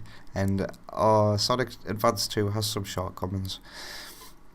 I'm going to put it in B, because I am not able to 100% complete it. Do you know why that is? No. Do you know how hard the special stages in this game are to get into? Is it like a nightmare? You have to collect all 7 golden rings that are hidden throughout any level. You have to get them all on one run and get to the end of the level with them. And it's What? just, yeah, you can't get less than 7. You have to get all 7. You have to go on an exact specific path to find them all to get to the end. I've never completed Sonic Advance 2. Never been able to crazy. get to the true ending of the game. So for that, it automatically goes down a tier. And it goes down a tier, oh god. There's something Sonic Advance 2 does really well though, like the auto-running bosses. I really, really, really enjoy those. Okay. And it's got... I've not really heard of Sonic Advance 2. I've never really played it, so... Have you played Ultimate Flash Sonic? I have, and that was my childhood. Yeah, that game was a love letter to Sonic Advance 2, sort of, at the time. Oh, really? Was it like... Yeah, 2 of the levels are from Sonic Advance 2. Oh, I never knew that. Because I think they took pre-release assets and to make the fan game with it. Oh, wow. Okay. I used to play that all the time on in primary school, and that's why I got Sonic Advance with my Game Boy Advance, so... Yeah, that's why I played the first Advance. Didn't play the second one because I never really bought it, to be honest. I never really... I don't know, I just never got it, I don't think. Well, I can tell you. And you probably would think that it was very hard if you played it. It's very hard to play it well, anyway. You need such fast reactions. And to use the tricks and everything to find the right route throughout all the levels, it's so difficult. But then if you just hold down and just speed through the levels, it kind of plays itself up until a certain point, and then the level design takes a massive nosedive in Sky Canyon, I believe the level's called, where they introduce all these bottomless pits, and it's not clear where you're supposed to go. Sonic Advance 2 kind of falls apart for me, so I'm going to rank it in B with Triple Trouble, which is weird and interesting. Okay. So have you played Sonic Advance 3? I have. Interesting. How come you played 3 and not 2? Because, I don't know, I was a stupid kid not going like, oh, I should play Advance 2 first. I just found it in, I think it was like... Cash converters. If you don't know what cash converters is, people, it's a pawn like shop. Yeah. PAWN, pawn. Yeah. I got it in there for like £2 or something. Cash converters used to be really excellent for finding retro stuff, but now they're about as expensive as everywhere else, so you don't bother. My one's actually decent. There was actually, no, never mind. It was a bit broken. I was going to say, there was an Ocarina of Time cartridge, but I remember now the sticker on the cartridge was all ripped, so it was like £7. We are the cash converters. Anyway, back to Sonic Advance 3. I've just put it in A rank because I like it more than Sonic Advance 2, but I don't like it as much as Sonic Advance 1. And again, it's a game I haven't 100% completed. Yeah, I liked Sonic Advance 3. I played it a lot on my Game Boy Advance.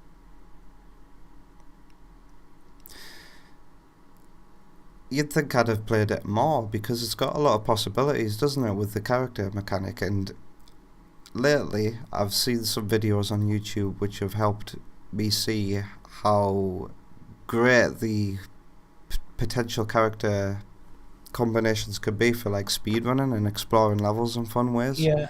I would liked, how wasn't it I can't remember the robot's name, but wasn't it like a rebuilt version of the Robot from Sonic Battle. yeah, like wasn't it Eggman's redesigned version? See, I don't know how it relates to Sonic Battle because I haven't played that one. I played Sonic Battle. No, I didn't. I can't remember. But Sonic Advance 3 was fun in a way that it felt like you're fighting two enemies rather than one. Yeah, I like that sense of continuity. I like that it sometimes puts a boss at the end of Act 3 before your boss act as well. Yeah. Building up, is he called Gmail in Sonic Advance 3? Gemal? Gemal? I used to call him Gamel. So many different ways. Is it Hydrocity? Is it Hydrocity? Is it Gmail? Is it Gemal? Gemal? Gmail.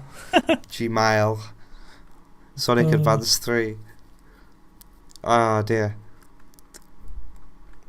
Have you ever noticed how Sonic Advance 3 has weird slippery physics?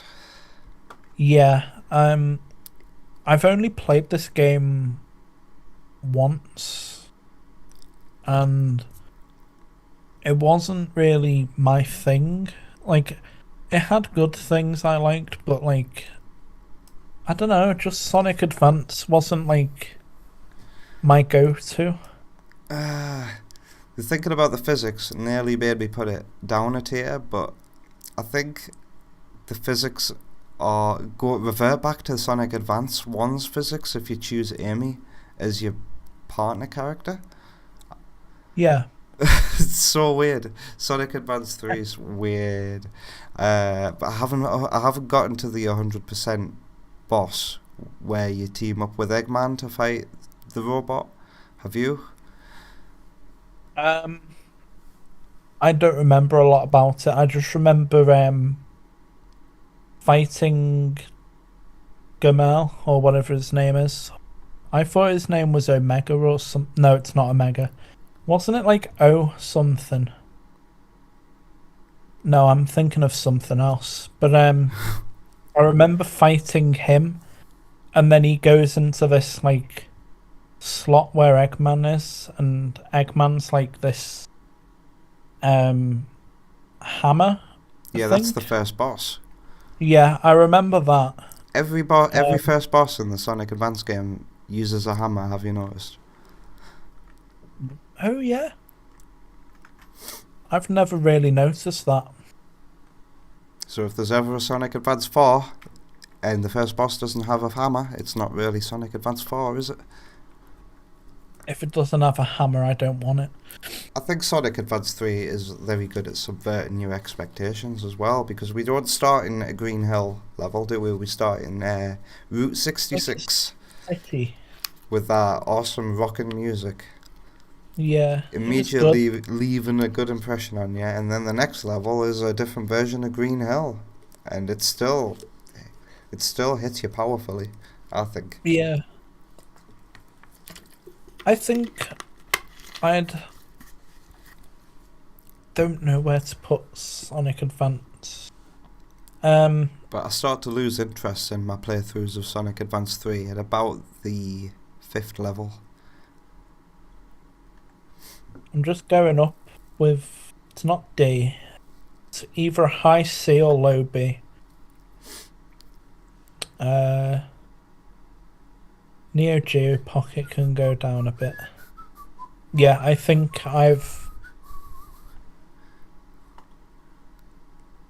yeah, okay, right. It's like just below Sonic Advance. Just like me then. I like Sonic Advance more than Sonic Advance 3, simply because it's closest to the original games. That's what I thought as well. I think the unique things that Sonic Advance 3 tries to do, in comparison to 2, makes it better. But it does some things worse than Sonic Advance as well, and for me it's all about those physics. It just really annoys me that Sonic's slippery in this game for no reason. Oh. Yeah. I enjoyed Advance more.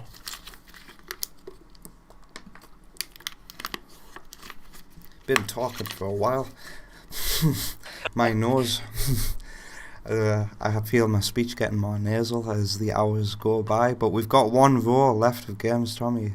How does that make you feel? I've been really enjoying this stream so far.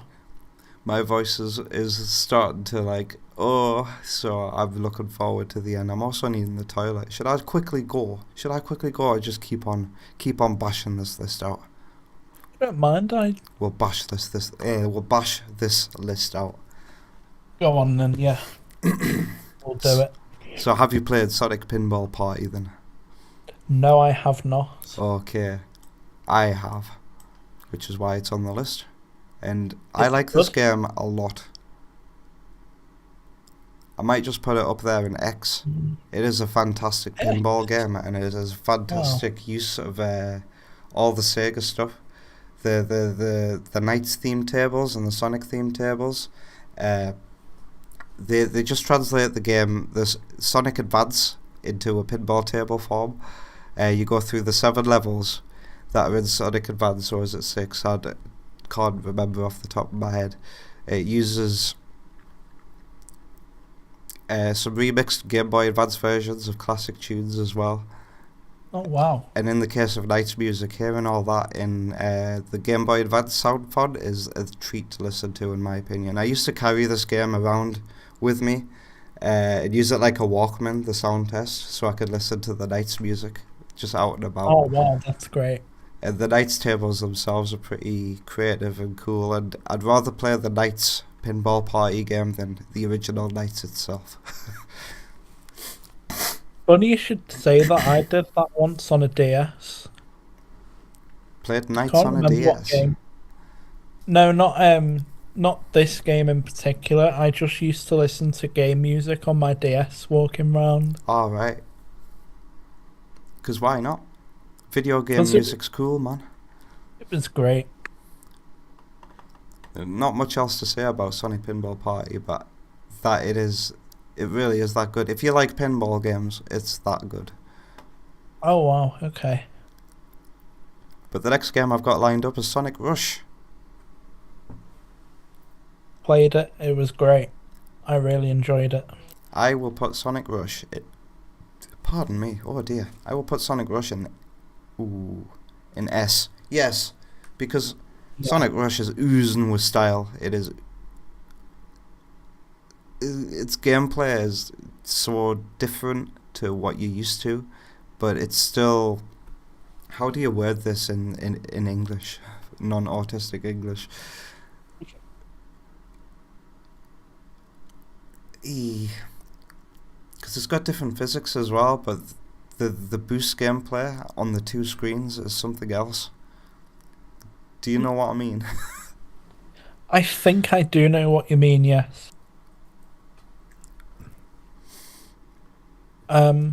Ooh, I'm just thinking of some things that bring Sonic Rush down, though. There's one repeated boss fight. People will say that the boss fights are weak in this game, and for some of them, yes, that would be the case. You have to stop and wait for them to attack. That isn't always a bad thing in and of itself, waiting for an enemy attack. It just depends on the spectacle. I always liked the snake boss. I thought it looked cool and intimidating, but it did annoy me seeing it again. And waiting for those missiles to fire off in its reskin is not a good thing. I actually haven't completed this game. Alright. But I have played a little bit of it, like fair bit of it. I got up to the water level 1 on Sonic, and this, like, if I remember, pinkish casino area, I don't remember, with Blaze. It's called Night Carnival in Sonic Rush. Yeah. And I loved the way they had a mini-map on this game, like a little map where you could walk to the different locations. Alright, the overworld map. Yeah, the overworld map, it was great. And the game story's okay, I guess. The characters are all well written in it. I can't really say myself. I just remember the way Sonic meets Blaze with what's Eggman Nega. something. Yeah. But yeah, I like this game. I'm gonna put it low A for me. I am putting it in S because I love this game's music, I love this game's level design and gameplay, I like the game's boss fights, and I like the game's story, and I love Blaze the Cat. Yeah. So that brings us to Sonic Rush Adventure then. I'm going to do its sequel before moving on to the other contemporary handheld games. Okay. I like Sonic Rush Adventure more than Sonic Rush, and I'm putting it in X. For me. Where's it going, sorry? X. X. Have you actually completed this one? Yes. Wow, with all the extra content as well. I love it. It's so great, isn't it? It is amazing. Exploring that map and finding all the hidden islands as well. Yeah. I as a kid, like went to every single island. Like I made it my mission to go on every single one and complete it. It was amazing. And I didn't do the Chaos Emerald bit, but I did the end boss with the rockets and the miniguns on either side. Big, yeah, the big green thing. Was he green? Yeah. And you had to line up the red target for some of the shots when you fire yourself into the cannon. Yeah. Oh, the boss fights in Sonic Rush Adventure, like, are so good. And the music as well. It's so good. It's a shame that in game, when you do tricks, you're punished and you can't hear the music much. But hearing the music in isolation, so good. I love the whole theme of the game as well. The pirate setting. I remember now why I didn't do the Chaos Emeralds, and I remember it's that one Johnny Chaos Emerald run. I could not complete it. The game's unfair though, Sonic Rush Adventure. It locks a speedboat upgrade behind you completing the story. Doesn't it? That's why I couldn't complete it. I never knew that. I never knew there was a unlock you had to get. Some little design flaws there, but I still love Sonic and Rush Adventure. I thought I was just being stupid. And I remember at one point I got right to the end. I think I was 3 emeralds away. And I got right to the end, but he blazed right past me and I was like so sad. Yeah, I think I recall hearing this complaint from Pariah in one of his latest videos. In his Sonic Rush Adventure video, he explains that one of the special stages is really, really, really hard, and then you complete the game, you get an unlock for your speedboat, and then that hard special stage becomes really easy. It's so bad. That part anyway. But in general, that game is amazing. And the way you could unlock items for your island. Oh yeah, little cosmetic things through all your little missions that you did. I used to love that dinosaur you could have eaten a tree. And it was called, what was it called? Was it called Southern Island in Sonic Rush Adventure? Yeah, Southern Island or something. Oh, and the final boss as well takes place like inside the Earth's core as well, a bit like Sonic Unleashed. Oh really? Yeah. I never got up to that bit. Sonic Rush Adventure does some fantastic things. Oh, I want to play it again. I want a live stream playing the 2 Rush games again. It's been too long. I want to do a live stream on some Sonic games that I haven't completed at some point, so I look forward to it. I'll be watching. It'll be later on down the year once I get PC and mic and everything sorted. So our next game is Sonic Rivals. I me, actually forgot about these games when making this tier list, and I added them at the last minute.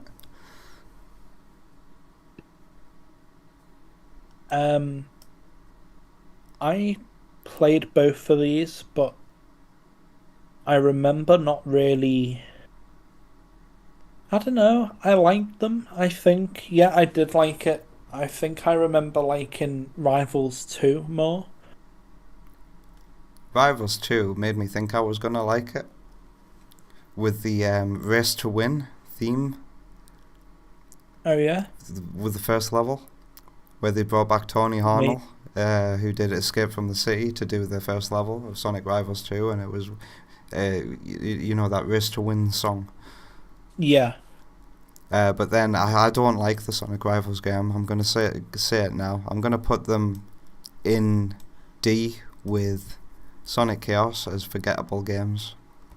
Exactly where I have them as well. Because as a big fan of Sonic Rush, I noticed straight away that they were using Eggman Nega wrong.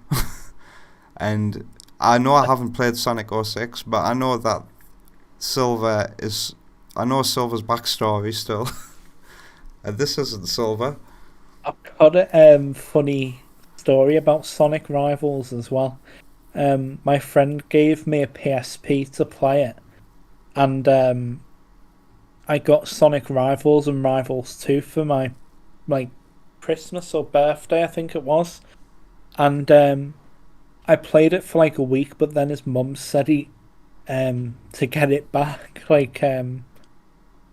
want that back. And yeah, I had to give it up. I gave him the games as well. Well, were you upset about it? Because that'll tell us how much really. you like Sonic Rivals. Yeah, I was like, did I really waste my time with this? Like, I enjoyed it better than Chaos, but I wouldn't go out my way to play it again. No, me neither. It's just like, I know that the story is just, they're giving these characters just excuses to race with each other, and they're being horrible, and the gameplay is just like, it's so easy. It's just like you win everything, and then the boss fights are frustrating battle of bouncers, and I just don't remember anything about it. Is there even a story to those games? Yeah, the story is Eggman Nega, who we know is Blaze's version of Eggman, comes from the future and says that he's an ascendant of Eggman or something. He's one of his relatives in the future. What? And he wants to turn the world into a trading card. He has a camera that can turn things into cards, and he wants to turn the world into a card. Because Eggman is a failure and has made the Eggman name a joke or something like that. That's the story of Sonic Rivals, and Silver is back from the future to stop him, but also tell nobody about what's going on and be an asshole. And also Shadow's here to do the same. And Knuckles is here. I do not understand the Sonic lore. 1 minute it's Dimension, next minute... Sonic Rivals was not made by Japanese Sonic developers. It was made by... God, who made the Rock Band games? Not even them. It was made by Division X or something like that. I can't even remember what they're called. But they're an American developer. It's got nothing to do. I think that's why the story is what it is. They just made a story so they could make a racing game. Yeah. Okay. So that the PSP could have a Sonic game. And not just one Sonic game, but two.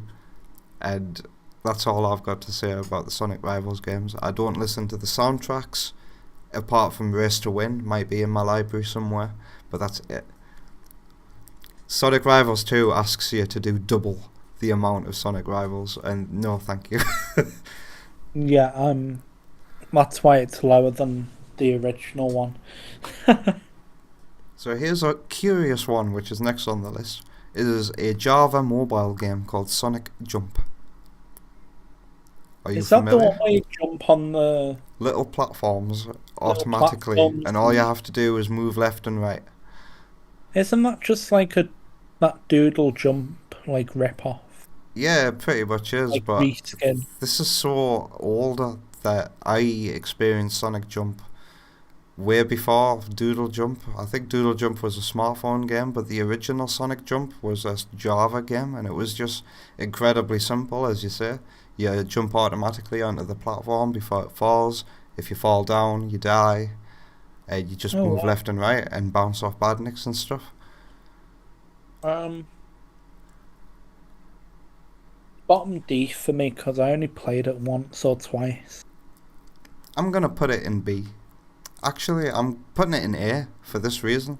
It is a simple mobile game made for simple mobile phones, and it does its job, doesn't it? Yeah, I guess. I think they tried to give it a story as well. Whatever that story was, I don't remember what it was. God. It's something to do with the Death Sonic Egg, Rivals. I think. For me, it's past Sonic Rivals on D. Sonic Spinball's just one up. Yeah, man. You wouldn't think I'd put a mobile game in here. There's another mobile game here, though. Have you played Sonic Runners, since we're on the topic of mobile games? I have. What did you think of it? Meh. I liked, like... I don't know. I played it, and it's just it is a crying shame that it was stuck on mobiles and that they discontinued it. Because I really, really, really like Sonic Runners, and I played it a lot while it was still relevant. I liked that you could customize like the different things you could have on as your buddies, is it, or like items? Like you could have Chow and you could. And little. That wasn't even what I enjoyed about it. I liked the way you could double jump and hit enemies as well. And didn't it have a triple jump? I think it did. That was just the satisfying thing about Sonic Runners' gameplay. It was just you get to the boss and you just keep on going. High score. Oh no, that's another game. No, never mind. It's another simple mobile game that did its job really well, and its music was way past what should be. You know, the compositions for Sonic Runners are fantastic. Have you heard any of them in isolation? I think so. No, I don't think I have. I've heard the music. I would totally recommend giving the soundtrack a listen, because it is top tier stuff. It is like Sonic Lost World quality. Oh wow. I've put it higher than Sonic Jump for me. I've put it the same as Sonic Jump, because it had a lot of microtransactions, didn't it? Oh, yeah, and that's bad. Bad for games that have microtransactions. But it's not active anymore, and I miss it. So I'm putting it back up at A. And that's the reason why I have these games on days. Like, I'm not really a fan of microtransaction games. Like, I am, but like, I'm not. If that makes sense. Because I'm trying to think of how they were implemented in Runners. Could you only play like a limited number of times a day, as long as you had a gem or something like that? No, I think it was like character skin unlocks, I think. I don't remember anything being too egregious. I think Sonic Dash was the start of... No, Sonic Dash is another bloody... Yeah, the really expensive, pointless stuff. Sonic Runners, I think, did everything well. And I think it would be remembered better if it got a console release. It's funny, it's perfect for Nintendo Switch. I just feel sad that the music will not be used for any other Sonic game. They considered it a mainline Sonic game as well, you know. In the game's story, they explained why the Wisps decided to stay behind after Colours and stuff like that. Oh wow. Like this game's got lore that's been buried because it just didn't take off. Yeah, it had lots of events in it that are probably considered canon, but nobody will know what they are. It's just sad. It was actually, I'm gonna put it up at C. It's better than 3D. It's better than Blast. better than no. Yeah, no. It's staying at high C. I'm keeping it at A, and A is a good place that all Sonic games should be aiming for, and it is currently my fullest tier. Yeah, I've got a couple of on A. Do you want to move on to Sonic Colors? Yeah, go on. The DS version of Sonic Colors, to be specific, because these are the 2D games that we're playing, that we're ranking. You played this one? I have a lot of memories with Sonic Colors DS. Especially, was it Aquatic Park? Yeah, Aquatic Park. Yeah, that music is amazing. I mean, I think of the song and my brain immediately goes to the Wii version of Sonic Colors, so I can't imagine how they sounded on the DS. And I think I've already played it a couple of times. I prefer the DS version. You know what? I'm putting it in B. I'm putting it at A. And it could be saltiness, but people refer to this as Sonic Rush 3. I don't think Sonic Colors for the DS is Sonic Rush 3. No way. In fact, no, it's going on high B. It's going like top B for me. I like what it does, you know. It was a fun time. Maybe I should replay it again, but I don't feel compelled to replay the DS version of Colors either. So I put it in the same tier as Sonic Advance 2 and Triple Trouble. I've putting it in B. Disappointment of it not being actual Sonic Rush 3. I think I do prefer the Wii version of Sonic Colors though. It's the one I've certainly played the most. I wonder if a Sonic Rush game would ever come out again. Like a new Sonic Rush game. They would have to really, really nail the feel of it, because is it a Sonic Rush game if you don't have the second screen? Yeah, that's a good point. To me, it's all about Blaze the Cat, the Soul Emeralds, and that story continuity that the Sonic Rush game started. Yeah. That's all I need for Sonic Rush 3. I wonder if a DS thing would ever come out again, like 2-screen thing, because I think that was a really special It is thing. Nintendo need to re-explore it, because it's the only way to play a lot of the games that they've released in the past now. If you want backwards compatibility, we're gonna have to start including a second screen in our consoles again. Really off topic, I can't even believe they're getting rid of the eShop on 3DS. That's disappointed me so much, because I don't even have a 3DS anymore, and I don't think I'll be able to get another one before the eShop closes, so I'm very disappointed. Yeah, it's a sad time. But yeah, on topic again. Back onto topic, Sonic Colors. It mustn't be that interesting because we're talking about other things. I don't know, I just don't have that same connection with the DS version of Sonic Colors that other people seem to have. I just remember enjoying it a lot, like playing it on my DS, and when I was like 11 or 10, like just sitting in the living room, just playing it, just a lot. It was just, I don't know. I never really liked Sonic Colors with how the wisps were and all the rest of it, but I don't know, the DS version has like a soft spot for me. I remember the disappointment of getting to the DS version of Planet Wisp and realising that you haven't used the drill wisp most of the level and you don't get to hear the music at all much.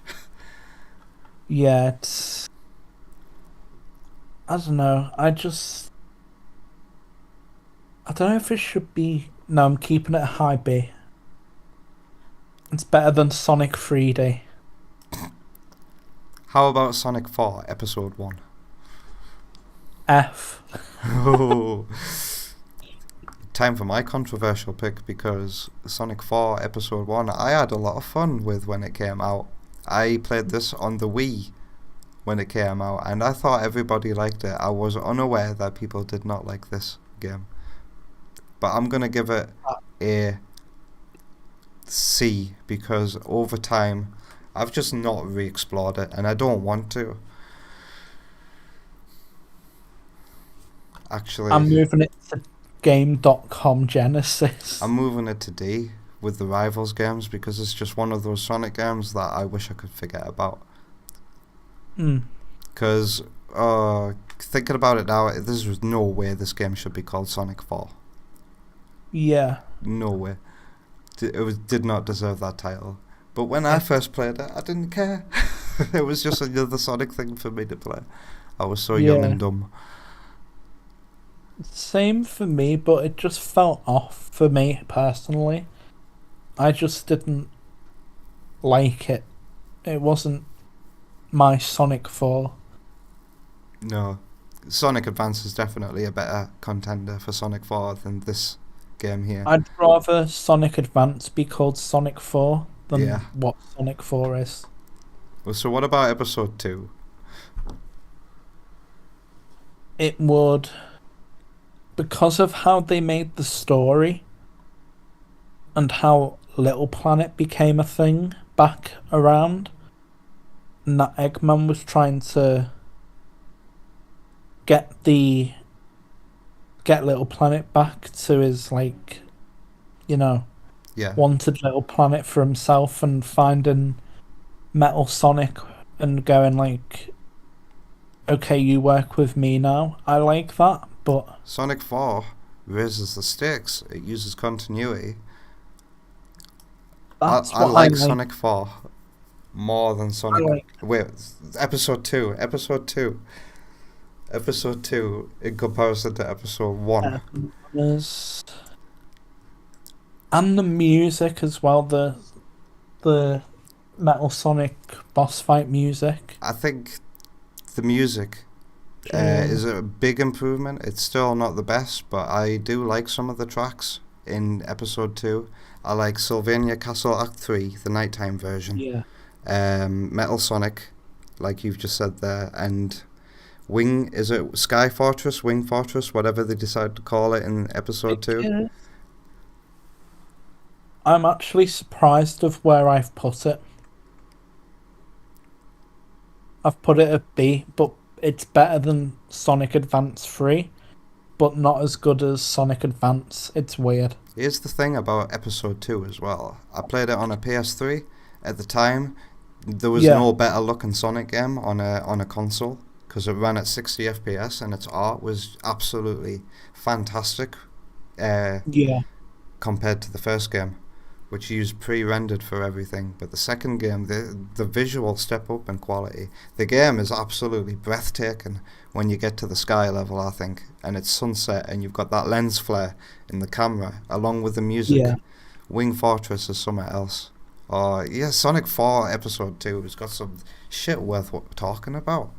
Like, that's why I think Sonic 4 Episode 1 is at games.com, because it just feels like let's redesign Sonic 1 and let's make it graphically amazing. You know what? In the worst ways. It's not even graphically amazing, and you saying that has made me put it in ew, because it's just disappointment.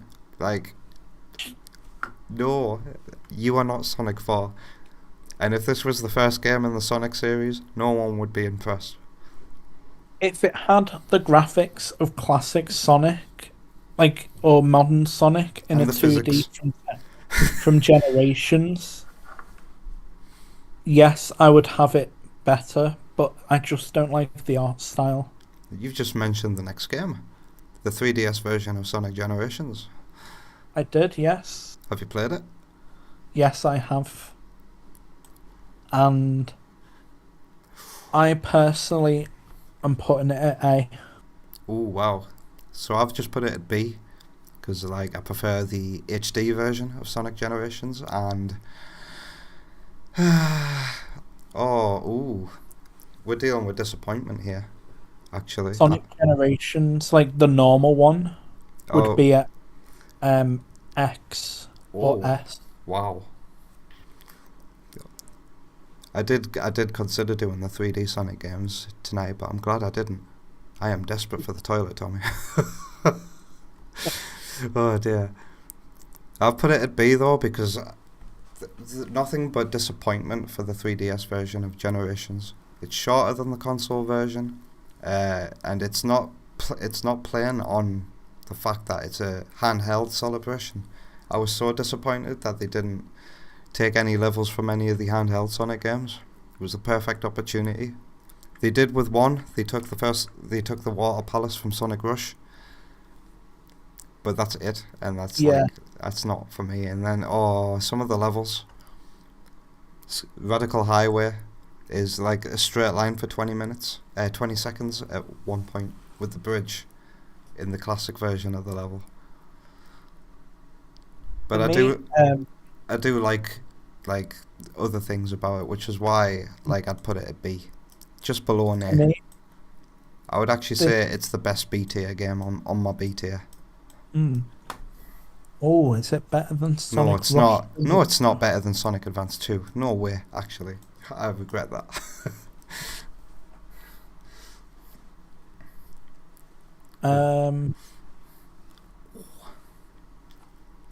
Yeah, I like Sonic Generations, and it started what I think should be a thing. What's that? I played Mushroom Hill, and then I played the boss, which was the Big Arms boss, and then kind of realized, imagine if they remade all the classic games in that art style, and I just kind of went, wow, that is amazing. That would be so cool to have Angel Island in that art style. Having a classic games, call it Sonic Classic revamped or something. I don't know, I just like how they did Mushroom Hill and then they did the Big Arms boss, but made, I don't know, I just really like it. And then it sounds like you're wishing for a better game though, aren't you? You're wishing it had other content in it, kind of like myself. Yeah, that's... Oh, I'm switching Sonic Colors with it. It's going on high B, and Sonic Colors is going on A. We're nearly at the end. We're nearly there. Sonic Mania is next. It's one of the most recent. It's the most recent 2D Sonic game, isn't it? Yes. And you'll notice that it's Sonic Mania seems to be on here twice. It's not on here twice. Sonic Mania and Sonic Mania Plus, I consider, should be two separate entities. Are you down with that? Yeah. Right. So I'm gonna rate Sonic Mania an A. I'm gonna rate mine an S. An S. Actually, no. Oh, this is painful. Is it as painful as going from random zone to random zone without much cohesion, and sometimes without even a cutscene? Because if we remember the original release of Sonic Mania, it was incomplete. Yeah. I'm gonna put it in A. Better than Sonic 2. Not as good as Sonic 3. Oh wow. So it's in A with Sonic 2. Yeah. I'm not going to do that whole logic that you're doing here. I consider all of the games in my tier to be in no particular order. I just feel about them the same way. The tier represents just, yes, that this level of quality rather than it going in order of quality, if that makes sense. Fine, yeah. But yeah, Sonic Mania. For me, it doesn't have the staying power of Sonic 3. You know, it doesn't have the cohesion that Sonic 3 has that makes its journey such an enjoyable and believable one. I don't like how the Phantom Ruby just takes you from place to place. it feels like it doesn't really have a story. What are the stakes? And then it's revealed at the end that it was all just an illusion anyway. Okay, what was the point? I hate the way it ties in with forces as well. Let's just pretend that doesn't even exist. I'd like to think Sonic Mania, he goes out the portal and then comes out into Sonic Mania Adventures,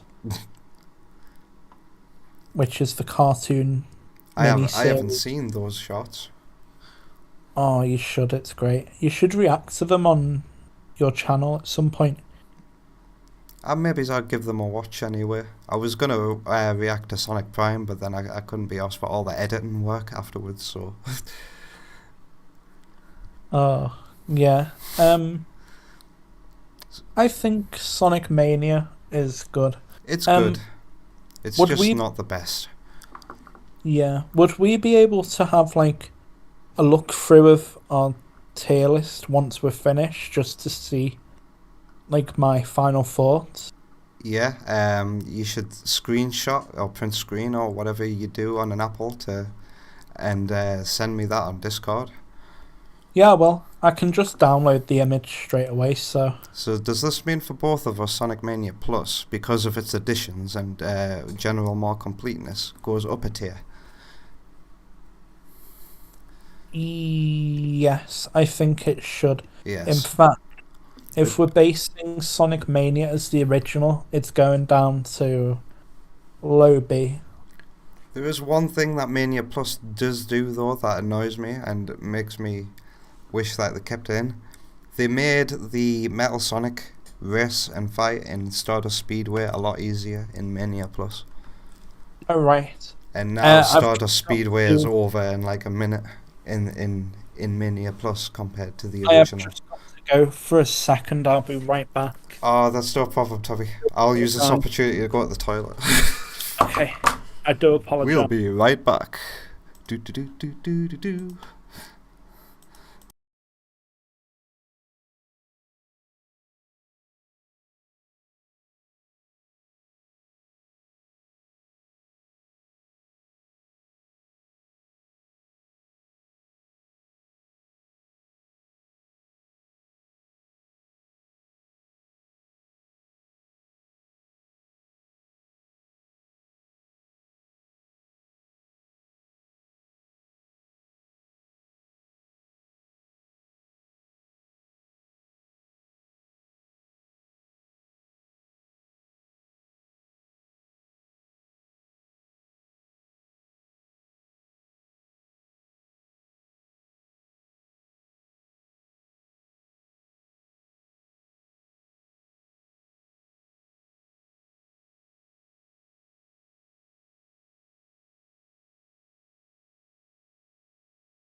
I have returned.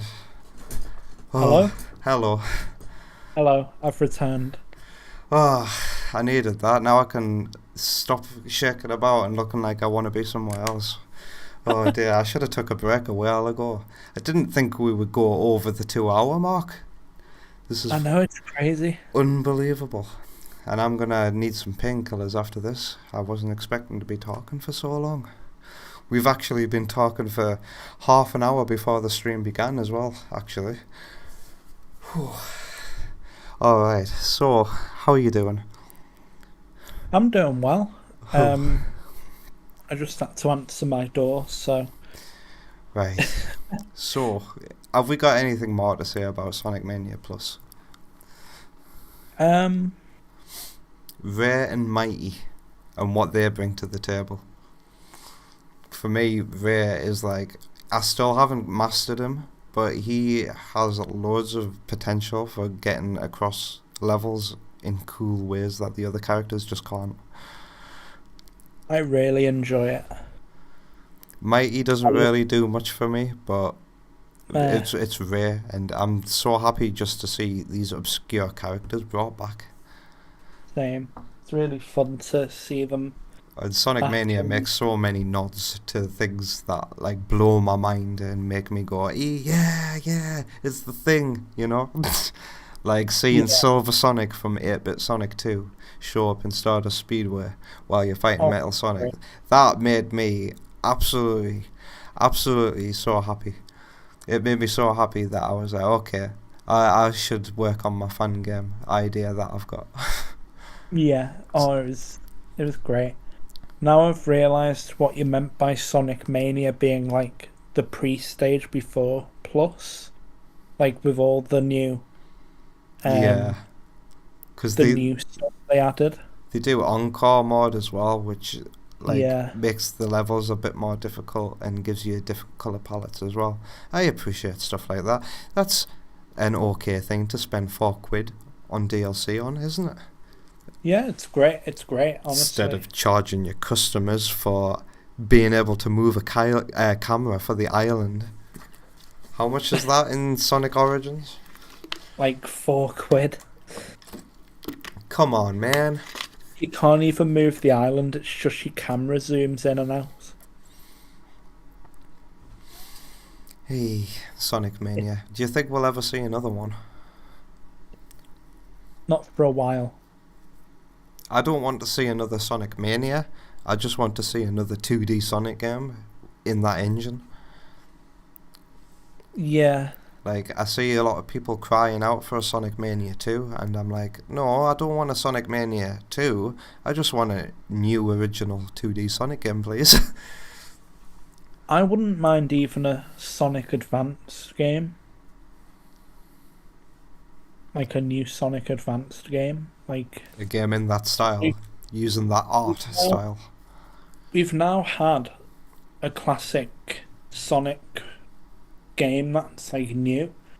Where's one for Sonic Rush or Sonic Advance? I honestly thought you were going to say, where's one for modern Sonic? And I was going to say, yeah, Sonic 4. They tried to do that with... and God, we used to get so many games, didn't we? And now we have to wait 5 years at a time for a mainline game. I cannot stand the like drought thing. The drought's horrible, but you know, Sega should just treat a bunch of other studios well, give them the Sonic IP, and just let us have the little side games again. Because look at how many side games are on this tier list, and how many of them we think highly of. It's so good.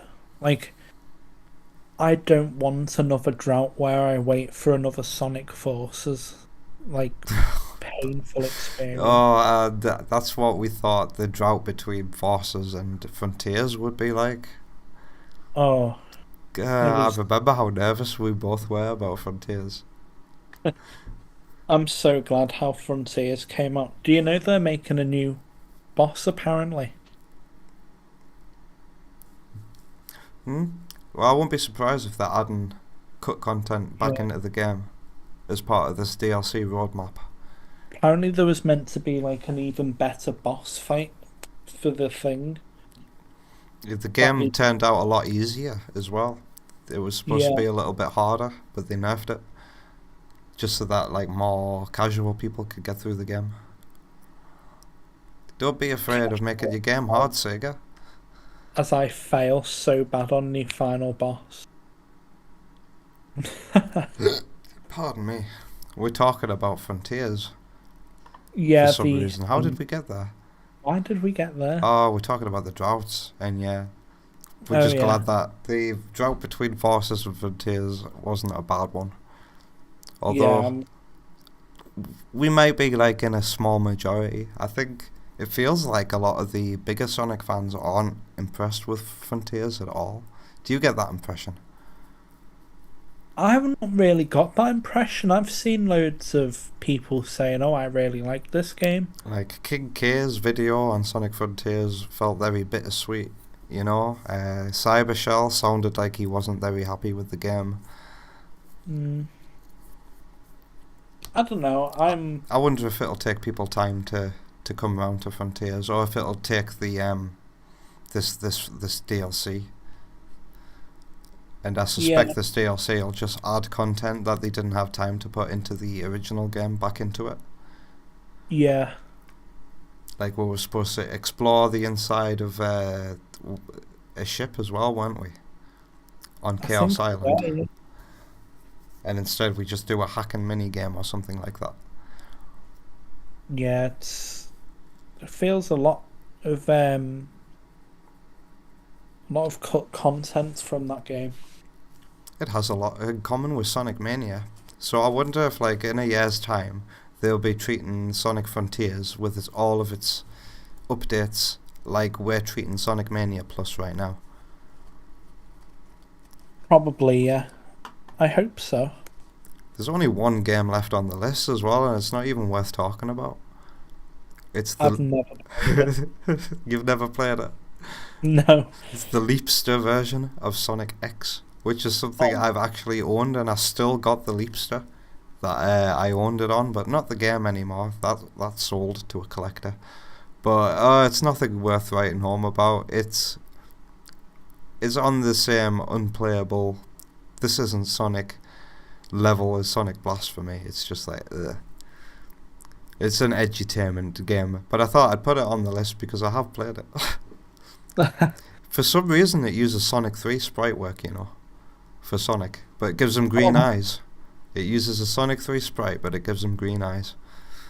That's crazy. It's nothing to write home about. The Leapster is not a very powerful console. The game itself on actual hardware lags, something rotten.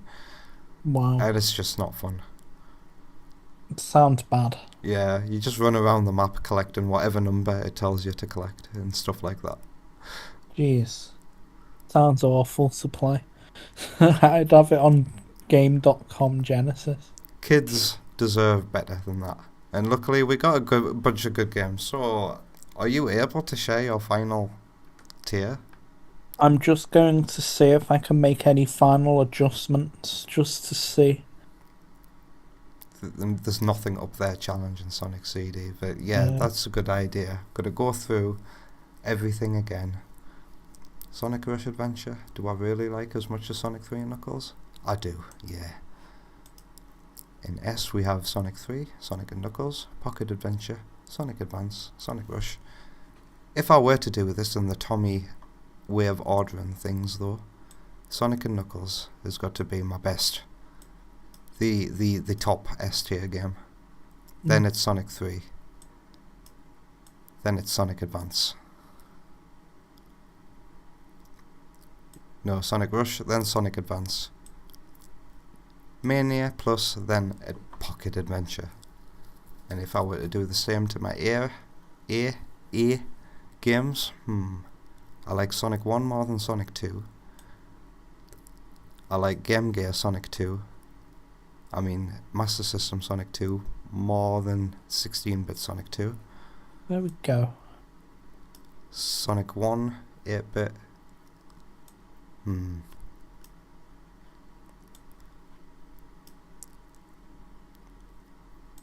I think I have finished mine, so I'm just gonna save it. Alright.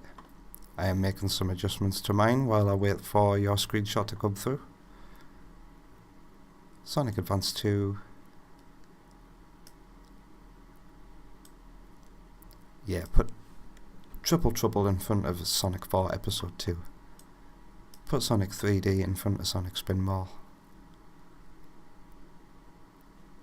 That's fair enough, that's fair enough, that's fair enough. Nothing in these tiers really, they're just as bad as each other. Okay. Yeah, I've... And I have got your thing through on Discord, so can I open that? I could probably open it in the browser. Open in browser. And here we go, Tommy has made his tier list. You've got nothing in F. No.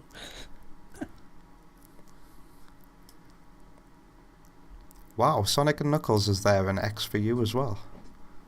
Yeah, I moved it round a bit. Is it because of like how much you can do with the cartridge? I think it is that, and just the environments as well. Wow. Sonic Rush Adventure is on its own in S. That's cool. Oh, okay. All your A-tier games. They're fair enough. Interesting that you like the DS version of Sonic Colors more than Sonic Rush. Yeah. I had to think, because I played more of Sonic Colors than Sonic Rush, and I kind of enjoyed it more. Where are the games that you haven't played? They were like off screen. They're like at the very bottom, but I don't think they put them in. Oh, right, okay. It was Sonic X, Sonic Advance 2, and Oh, yeah. Pinball Party.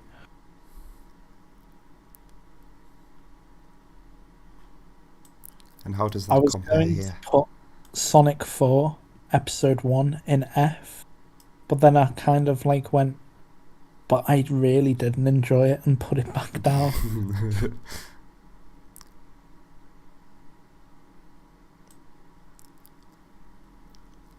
That's cool. It's been really nice to get to know your tastes as a Sonic fan then, Tommy. Yeah, thanks for having me on. Thanks for being on, man. Is there anything you want to say before we go? I don't know. It was a pleasure being on this stream. It was great. It was great to have you on, man. It's no Thanks. problem at all, and I hope this has been a useful experience for the both of us. It's certainly helped me, being the first time I've done a digital call with somebody on a stream.